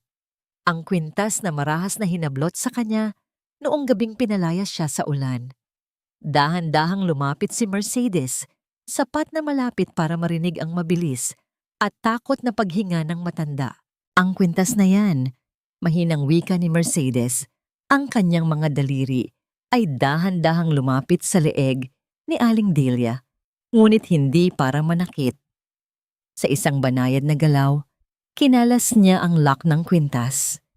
Ito lang ang tanging bagay sa bahay na ito na may tunay na halaga para sa akin.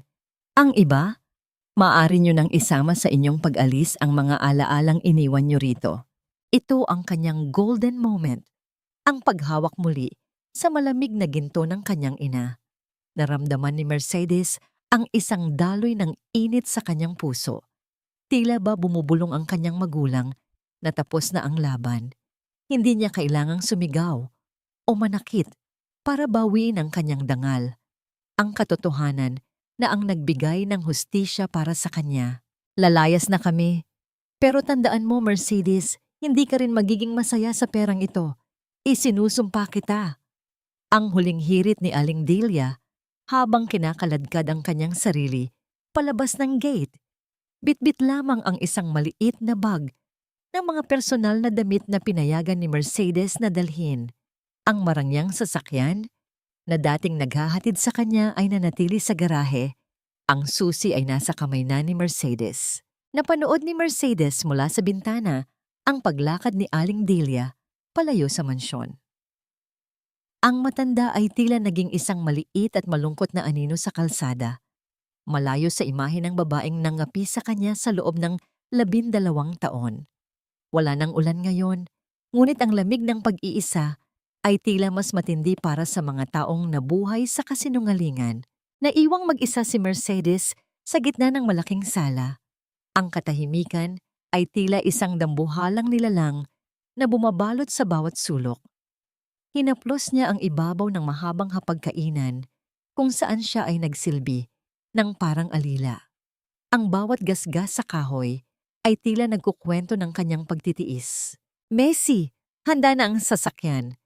Wika ni Marvin Cojuangco na pumasok mula sa pinto. Ang kanyang boses ay puno ng paggalang at isang bahid ng paghanga. Saan mo gustong pumunta? Sa opisina o sa shelter? Tumingin si Mercedes kay Marvin at sa unang pagkakataon, nakita niya ang sarili sa mga mata ng ibang tao. Hindi bilang biktima, kundi bilang isang babaeng naging matatag sa gitna ng unos. Gusto ko munang bisitahin si Dante sa kulungan, Marvin. May huling salita pa akong kailangang bitawan bago ko tuluyang isara ang kabanatang ito. Ngunit habang naglalakad sila palabas, isang tawag mula kay Attorney Ramiro ang nagpatigil sa kanila. Ang boses ng abogado sa kabilang linya ay puno ng kaba. Mercedes, huwag ka munang pumunta sa presinto. May bago kaming natuklasan sa mga transaksyon ni Dante. Hindi lang Arcadia Foods ang ninakawan niya. May isang tao siyang pinagkakautangan na mas mapanganib pa sa batas at mukhang hinahanap kanila ngayon. Naramdaman ni Mercedes ang biglang panlalamig ng kanyang batok. Sino ang misteryosong nagpautang kay Dante na ngayon nakatutok ang paningin sa kanya? At sapat ba ang yaman ng mga Celestino para bayaran ang utang na hindi naman siya ang gumawa? Ang hangin sa loob ng pasilyo ng presinto ay may dalang kakaibang bigat. Amoy ng lumang bakal, alikabok, at ang hindi maipaliwanag na anghit ng kawalan ng pag-asa. Habang naglalakad si Mercedes, ang bawat tunog ng kanyang sapatos sa semento ay tila isang paalala na ang mundong kanyang ginagalawan ngayon ay malayo na sa init ng kusina ng kanyang karinderya. Ang katarungan ay may dalang lamig at ramdam niya ito hanggang sa kanyang mga buto. Sa likod ng isang makapal na salamin, nakita niya si Dante. Wala na ang kislap ng kanyang mga mata. Wala na ang tindig ng isang CEO na tila pagmamay-ari ang buong mundo. Ang suot nitong kulay kahel na uniforme ay tila isang malupit na biro para sa isang lalaking nangarap ng ginto at seda. Ang kanyang buhok ay gulo-gulo at ang kanyang balat ay tila nawalan ng buhay sa ilalim ng maputlang ilaw ng silid. Messi, ang boses ni Dante ay gumaralgal nang makita ang asawa. Dahan-dahan niyang itinaas ang kanyang nanginginig na kamay patungo sa telepono sa kabila ng salamin. Messi, alam kong galit ka, pero please, tulungan mo ako. Hindi ko kakayanin dito. Ang nanay. Nasaan ang nanay? Tiningnan siya ni Mercedes nang may halong pait at awa. Ang nanay mo ay nakuha na ang katarungang nararapat sa kanya, Dante. At ikaw, narito ka dahil sa sarili mong mga kamay. 12 taon kitang binuo, pero sa loob lang ng ilang buwan-buwan, winasak mo ang lahat. Napaiyak si Dante, ang kanyang mga balikat ay nayayanig sa bawat hikbi. Messi, patawarin mo ako. Nabulag ako. Akala ko kapag marami na akong pera, hindi mo na ako kailangang protektahan. I just wanted to be enough for you. Hindi mo kailangang maging sapat sa pamamagitan ng pagnanakaw, Dante. Sapat ka na noong wala tayong kahit ano. Mahinahong sagot ni Mercedes. Ang kanyang boses ay tila isang banayad na agos ng tubig na dahan-dahang tinatangay ang mga huling bakas ng kanyang galit. Sa gitna ng kanyang pagsasalita, kinuha niya ang isang lumang panyo mula sa kanyang bulsa, ang panyong ginamit niya noon upang punasan ang pawis ni Dante noong ito ay naglalako pa ng kakanin. Ito ang kanyang golden moment, ang huling pag-aalay ng kanyang pagkalinga bago ang tuluyang pagbitaw. Dahan-dahang inilapat ni Mercedes ang kanyang palad sa salamin. Tila hinahawakan ang pisngi ni Dante sa huling pagkakataon. Ito na ang huli nating pagkikita bilang mag-asawa. Pinatatawad na kita, hindi dahil karapat-dapat ka, kundi dahil pagod na ang puso kong magdala ng puot. Biglang nagbago ang anyo ng mukha ni Dante. Ang kanyang iyak ay napalitan ng matinding takot. Macy, sandali! Huwag mo muna akong iwan. Hindi mo alam. May mas malalim pang dahilan kung bakit ko kinuha ang pera sa Crestwood. May mga taong humahabol sa akin, Macy. Ang utang na yon. Hindi lang sa kumpanya yon. Nangunot ang noo ni Mercedes. Naalala ang babala ni Attorney Ramiro kanina. Anong ibig mong sabihin? Hiniram ko ang pera sa isang grupong hindi tumatanggap ng hindi bilang sagot. Bulong ni Dante, ang kanyang mga mata ay pabalik-balik na tumitingin sa likuran, tila may nagmamasid. Akala ko mababayaran ko sila kapag naging chairman na ako. Pero ngayong wala na akong kapangyarihan, ikaw ang hahanapin nila. Ang yaman ng mga Celestino. Iyon ang target nila, Mercedes. Takbo na. Umalis ka na rito. Bago pa man makapagsalita si Mercedes, ang tunog ng pagkakandado ng bakal na pinto ay umalingaw-ngaw sa buong detention area. Hudyat na tapos na ang oras ng pagbisita. Tumayo si Mercedes. Ang kanyang puso ay tila isang tambol na mabilis ang pagpintig. Ang bawat salita ni Dante ay tila isang lason na mabilis na kumalat sa kanyang isipan. Lumabas si Mercedes ng presinto. Ang kanyang mga mata ay pilit na inaaninag ang paligid sa gitna ng dilim ng gabi sa parking lot. Ang bawat kislap ng ilaw ng mga dumaraang sasakyan ay tila isang matang nagmamasid sa kanya mula sa anino. Habang papalapit siya sa kanyang sasakyan, napansin niya ang isang itim na van na nakaparada ng walang ilaw sa di kalayuan. Dahan-dahan siyang sumakay. Ang kanyang mga kamay ay nanginginig habang hinahanap ang susi. Ngunit bago pa man niya mailak ang pinto, isang boses mula sa likuran ng kanyang sasakyan ang bumasag sa katahimikan. Isang boses na hindi kay Marvin, hindi kay Ramiro, at lalong hindi kay Dante. Masyadong malaki ang iniwang butas ng asawa mo, Madam Chairwoman. Oras na para pag-usapan natin kung paano mo ito babayaran. Naramdaman ni Mercedes ang malamig na dulo ng isang bagay na idiniin sa kanyang balikat. Sino ang misteryosong lalaking nasa loob ng kanyang sasakyan? At kakayanin ba ni Mercedes na harapin ang isang kalabang hindi nadadaan sa legal na dokumento, kundi sa dahas at takot? Huwag kang gagawa ng anumang ingay kung ayaw mong ito na ang maging huling hininga mo, Madam Chairwoman. Ang boses ng lalaki ay kasing lamig ng bakal na nakakadiin sa balikat ni Mercedes. Isang boses na puno ng kalawang at kawalan ng sikmura. Naramdaman ni Mercedes ang biglang pagtigil ng daloy ng kanyang dugo. Ang bawat hibla ng kanyang buhok ay tila tumayo sa matinding kaba at ang kanyang mga kamay na nasa manibela ay naging kasing tigas ng bato. Sa loob ng madilim na sasakyan, ang tanging maririnig ay ang kanyang mabilis at gumaralgal na paghinga at ang mahinang pagpatak ng pawis mula sa kanyang sentido. Ang amoy ng murang sigarilyo at basang leather ay bumabalot sa maliit na espasyo, tila isang lason na dahan-dahang sumasakal sa kanya. Ano? Anong kailangan niyo sa akin? Ang boses ni Mercedes ay isang mahinang bulong, pilit na hinahanap ang katatagan sa gitna ng matinding takot. Isang tuyong tawa ang pinakawalan ng lalaki sa likuran. Huwag tayong maglokohan, Mercedes. Alam nating dalawa na ang asawa mong si Dante ay kumuha ng perang hindi sa kanya. 50 milyong piso. Isang malaking butas na iniwan niya sa amin bago siya nabulok sa rehas. At dahil ikaw ang bago at makapangyarihang mukha ng Arcadia Foods, ikaw ang magbabayad ng utang ng dugong yon. Naramdaman ni Mercedes ang isang matinding pait sa kanyang lalamunan. Kahit nasa loob na ng kulungan, nagawa pa rin siyang saktan ni Dante.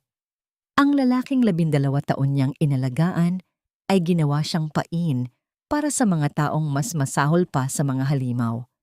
Ang bawat sakripisyo niya noon ay tila naging isang malaking biro na ngayon naglalagay sa kanyang buhay sama. Panganib, ngunit sa gitna ng kanyang panginginig, isang mainit na pakiramdam ang dumaloy sa kanyang dibdib.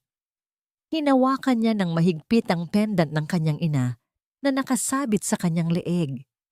Ang bawat kanto ng ginto ay tila nagpapaalala sa kanya na siya ay isang Celestino, isang pamilyang hindi kailanman yumuko sa takot. Ito ang kanyang golden moment, ang pagpili na huwag maging biktima sa huling pagkakataon.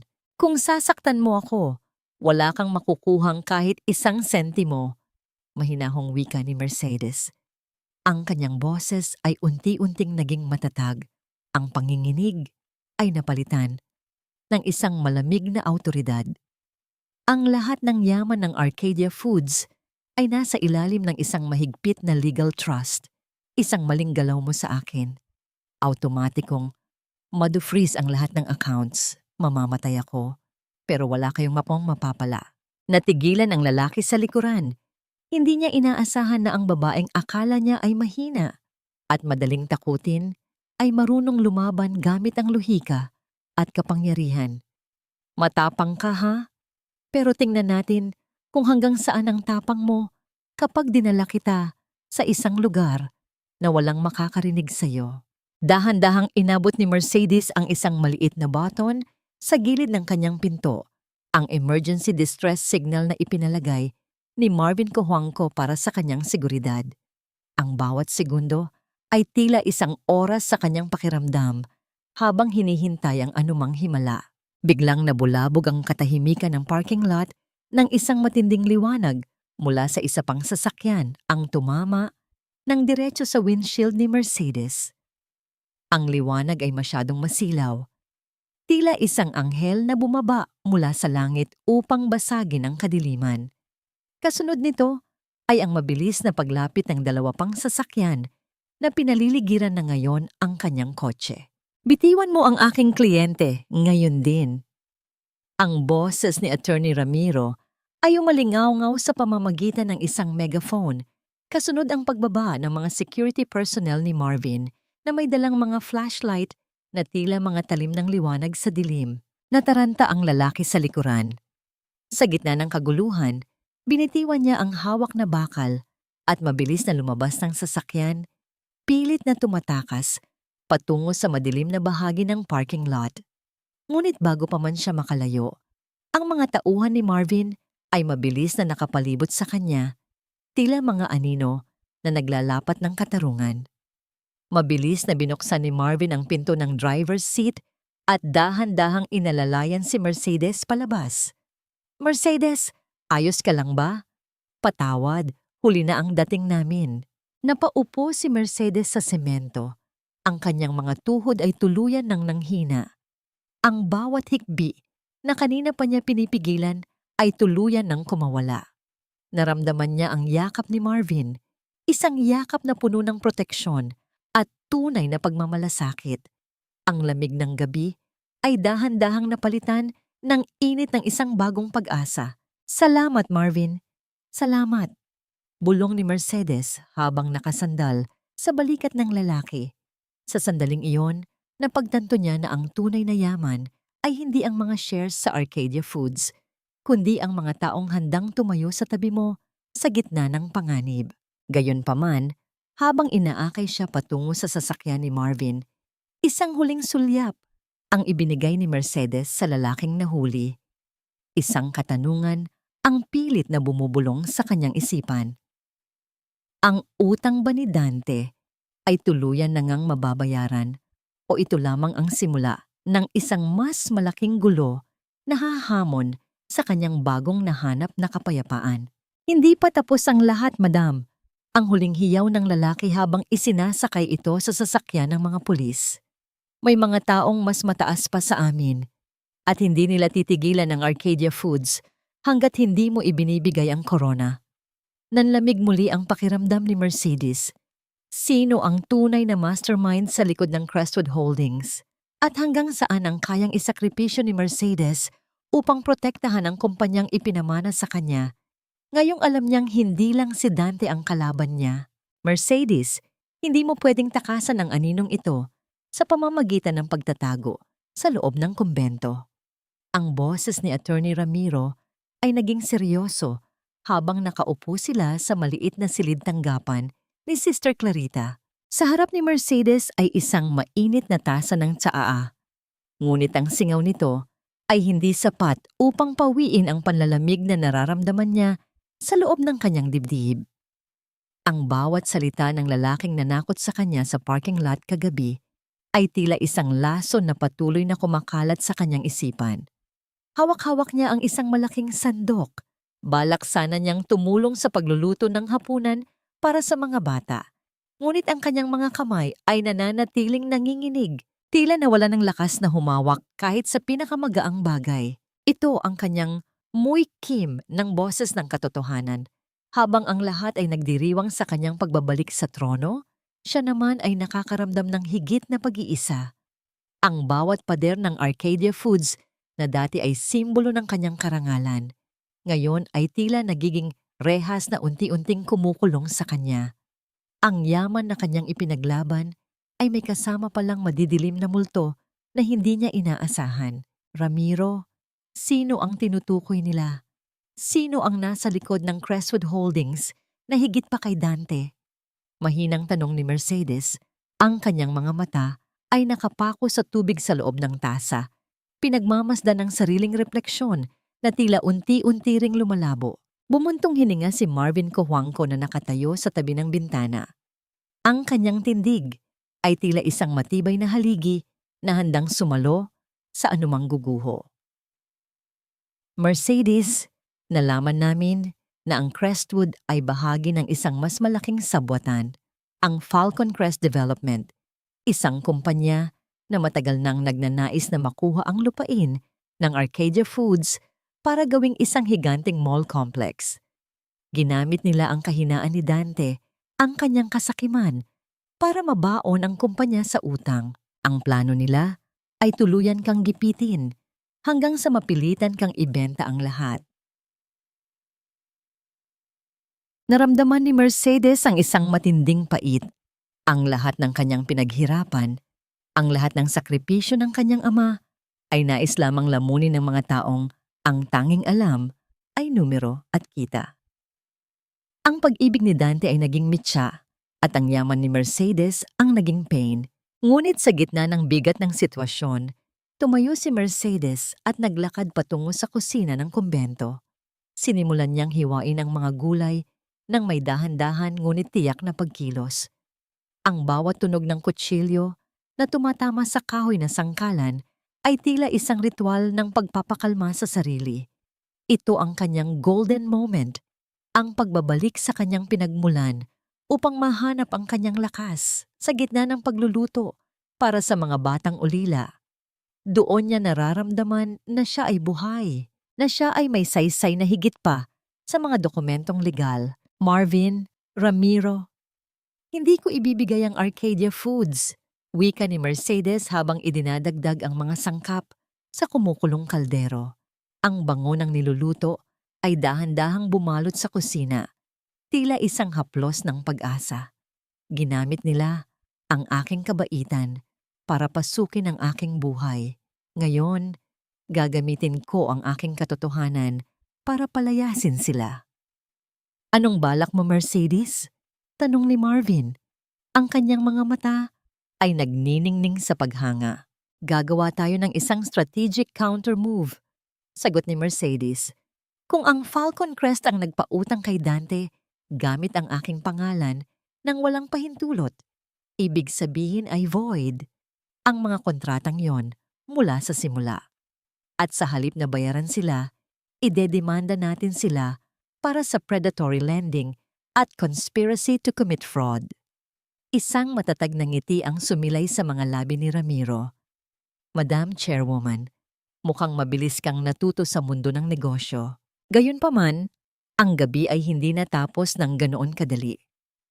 Habang nagpapahinga si Mercedes sa kanyang maliit na silid, narinig niya ang isang mahinang tunog sa labas ng bintana. Isang tunog ng mga yabag sa tuyong dahon. Dahan-dahan siyang sumilip at nakita ang isang pamilyar na anino na nakaupo sa labas ng gate ng kumbento. Si Aling Delia. Ang matanda ay nakasuot ng madungis na damit. Yakap ang kanyang sarili sa lamig ng gabi.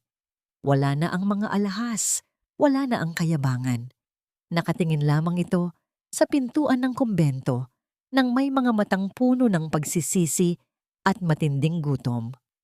Ang dating reyna ng mansyon ay ngayoy isang hamak na pulubi sa pintuan ng taong pinakainapi niya. Naramdaman ni Mercedes ang isang pamilyar na kirot sa kanyang puso.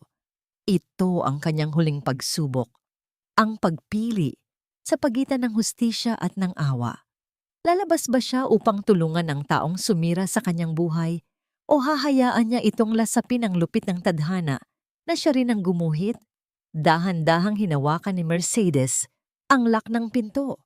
Ang bawat tibok ng kanyang puso ay tila isang tanong na naghihintay ng kasagutan. Ang lamig ng hamog na bumabalot sa paligid ay tila isang malupit na paalala ng nakaraan. Habang nakatayo si Mercedes sa likod ng pintuan, pinagmamasdan niya ang bulto ng isang babaeng dati ay kinatatakutan niya. Ang babaeng ang bawat salita ay tila latigo na humahagupit sa kanyang pagkatao. Ngunit ngayon, si Aling Delia ay isa na lamang maliit at nanginginig na anino sa ilalim ng madilim na langit. Wala na ang mga mamahaling hiyas na nagbibigay ng ningning sa kanyang leeg at ang suot nitong damit ay puno na ng mantsa at punit. Malayo sa marangyang sutla na dati nitong ipinagmamalaki. Dahan-dahang pinihit ni Mercedes ang lock ng pinto. Ang tunog ng bakal na naglalapat ay tila isang hudyat ng pagbubukas ng isang kabanata na akala niya ay tapos na. Paglabas niya, ang malamig na hangin ay agad humalik sa kanyang mga pisngi, ngunit nanatili siyang matatag. May dala siyang isang platong, may mainit na kanin at tuyo. Ang pagkaing dati ay tinatawag ni Aling Delia na pagkaing pulubi. Nang marinig ng matanda ang mga yabag ni Mercedes, mabilis itong nag-angat ng tingin. Ang mga mata ni Aling Delia ay namumula at puno ng luha. Ang kanyang mga labi ay nanginginig, hindi lang dahil sa ginaw, kundi dahil sa matinding hiya. Mercedes, anak, ang boses ng matanda ay halos hindi lumabas, tila isang tuyong dahon na tinatangay ng hangin. Patawarin mo ako, wala na akong matuluyan. Ang mga kamag-anak namin, tinalikuran na kami nang malaman nilang wala na kaming pera. Gutom na ako.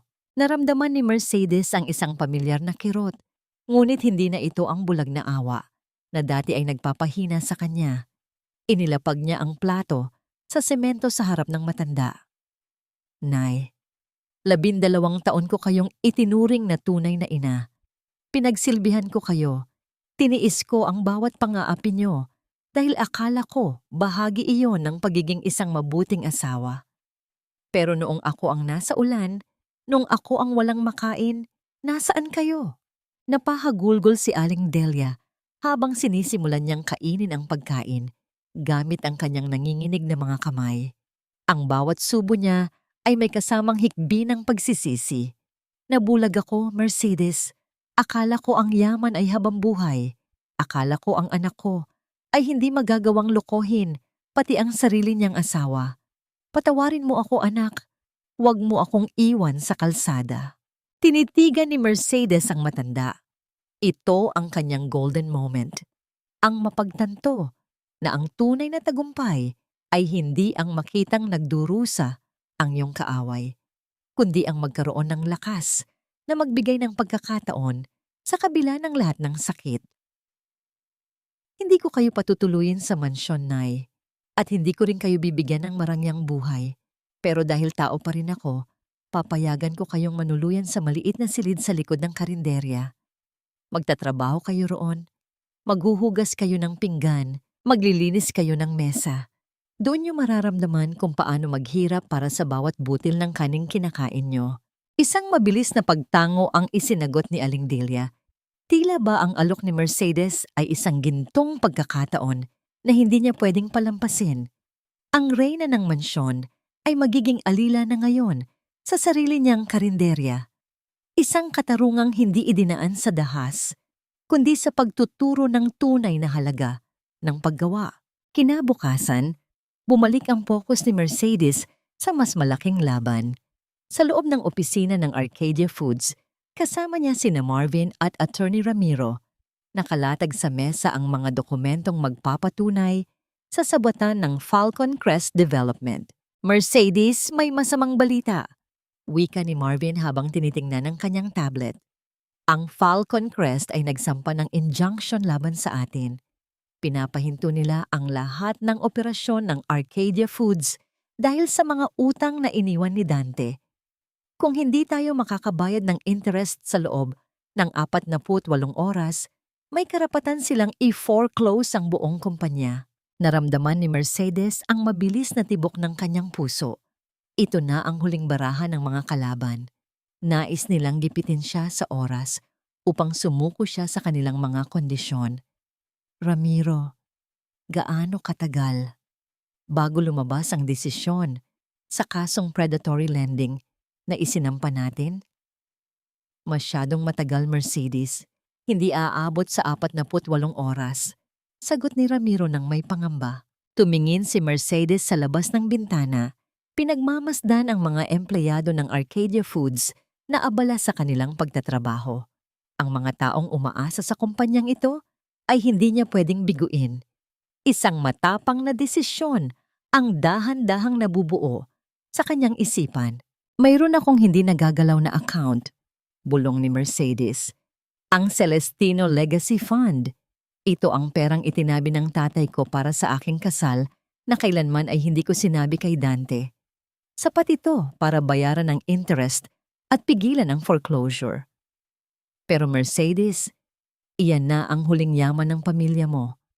Kapag ginamit mo yan, wala ka ng backup, babala ni Marvin. Ang Arcadia Foods ang legacy ng tatay ko, Marvin, hindi ang pera sa bangko. Matatag na sagot ni Mercedes. Gamitin natin ang pondo, pero gawin natin ito sa paraang magugulat sila.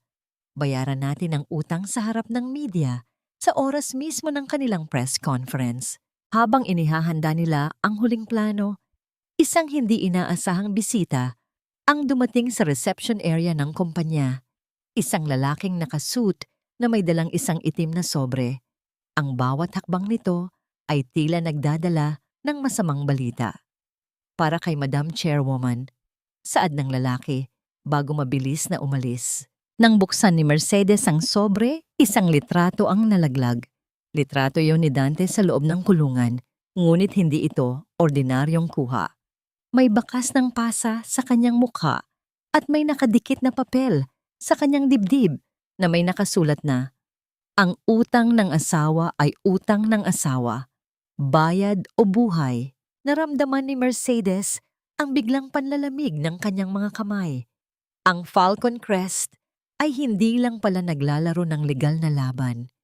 Ginagamit nila si Dante bilang bihag upang takutin siya. Isang matinding dilema ang kinakaharap ni Mercedes. Ililigtas ba niya ang lalaking sumira sa kanyang buhay?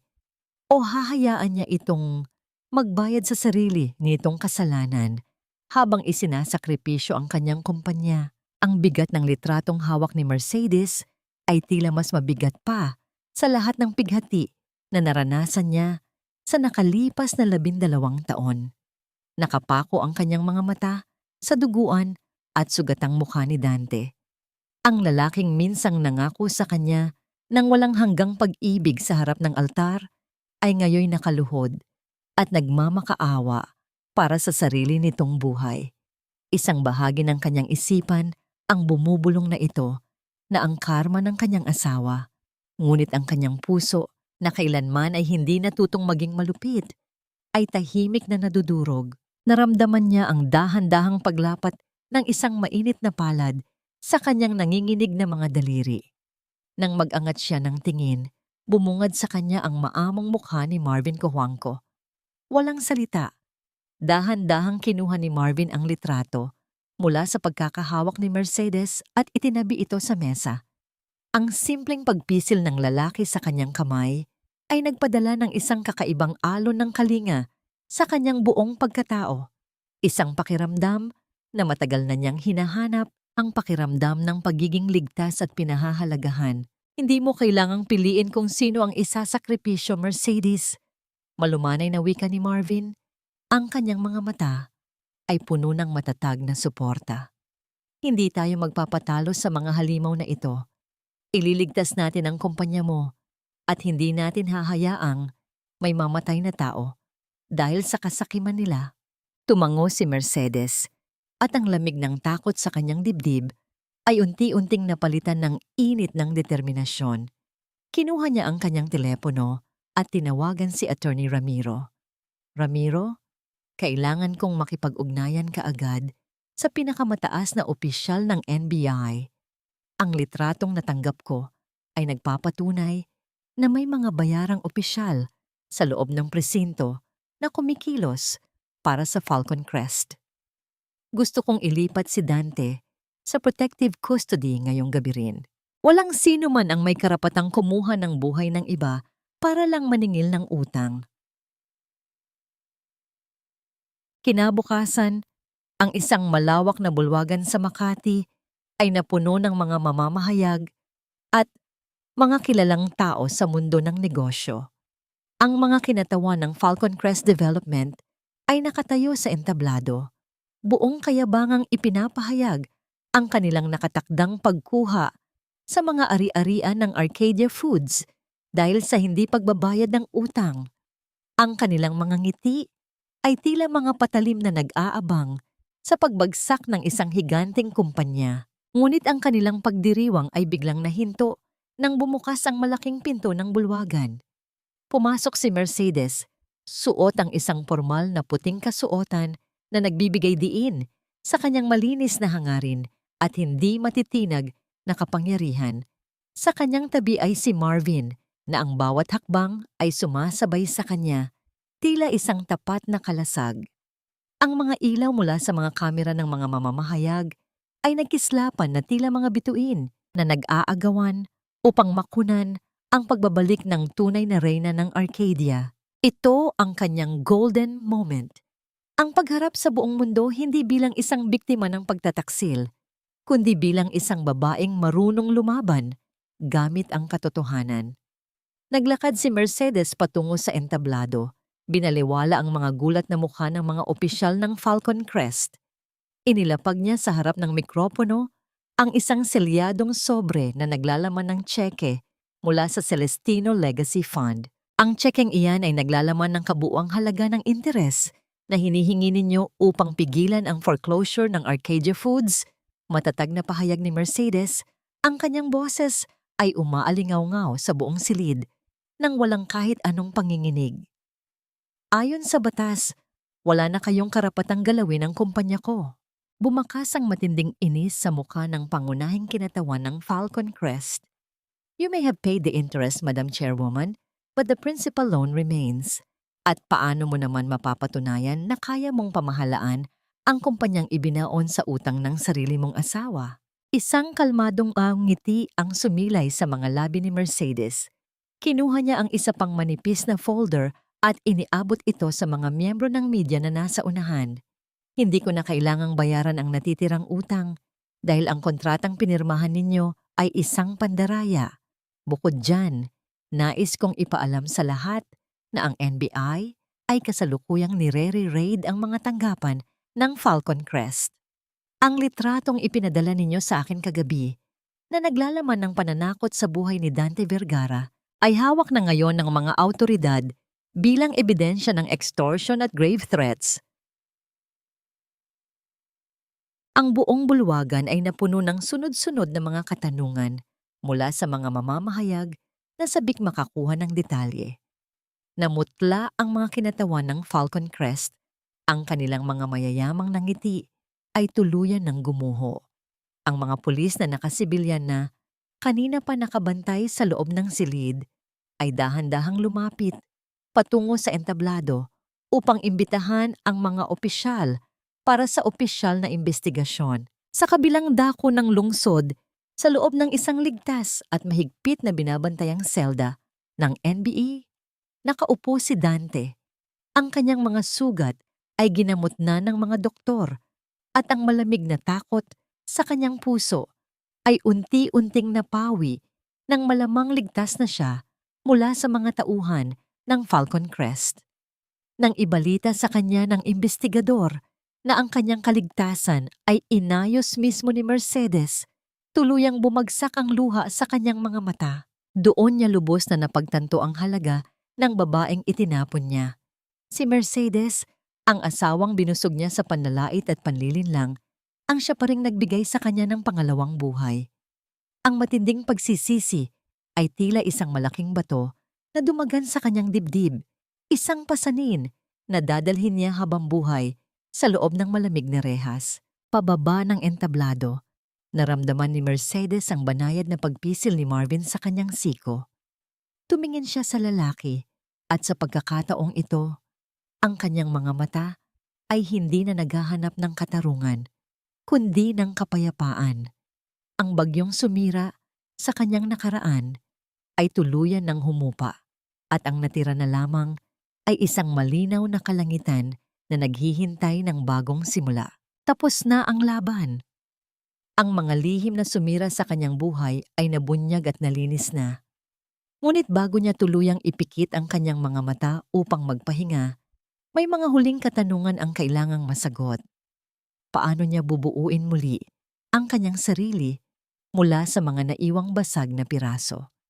At handa na ba ang kanyang puso na tumanggap ng isang bagong pag-ibig matapos ang lahat ng hapdi? Ang sikat ng araw ay may dalang kakaibang init at liwanag na tila yumayakap sa buong bukirin. Sa gitna ng malawak na hardin ng Pag-asa Foundation, nakatayo si Mercedes. Ang kanyang mga kamay, na dati ay puno ng kalyo mula sa paghihirap para sa maling tao, ay ngayoy puno ng lupa mula sa pagtatanim ng mga bagong binhi ng pag-asa. Ang banayad na ihip ng hangin ay nagpapasayaw sa mga dahon, nagdadala ng isang payapang ritmo na matagal na niyang inaasam matapos ang sunod-sunod na unos. Tapos na ang bagyo. Ang Arcadia Foods ay patuloy na lumalago sa ilalim ng kanyang pamumuno.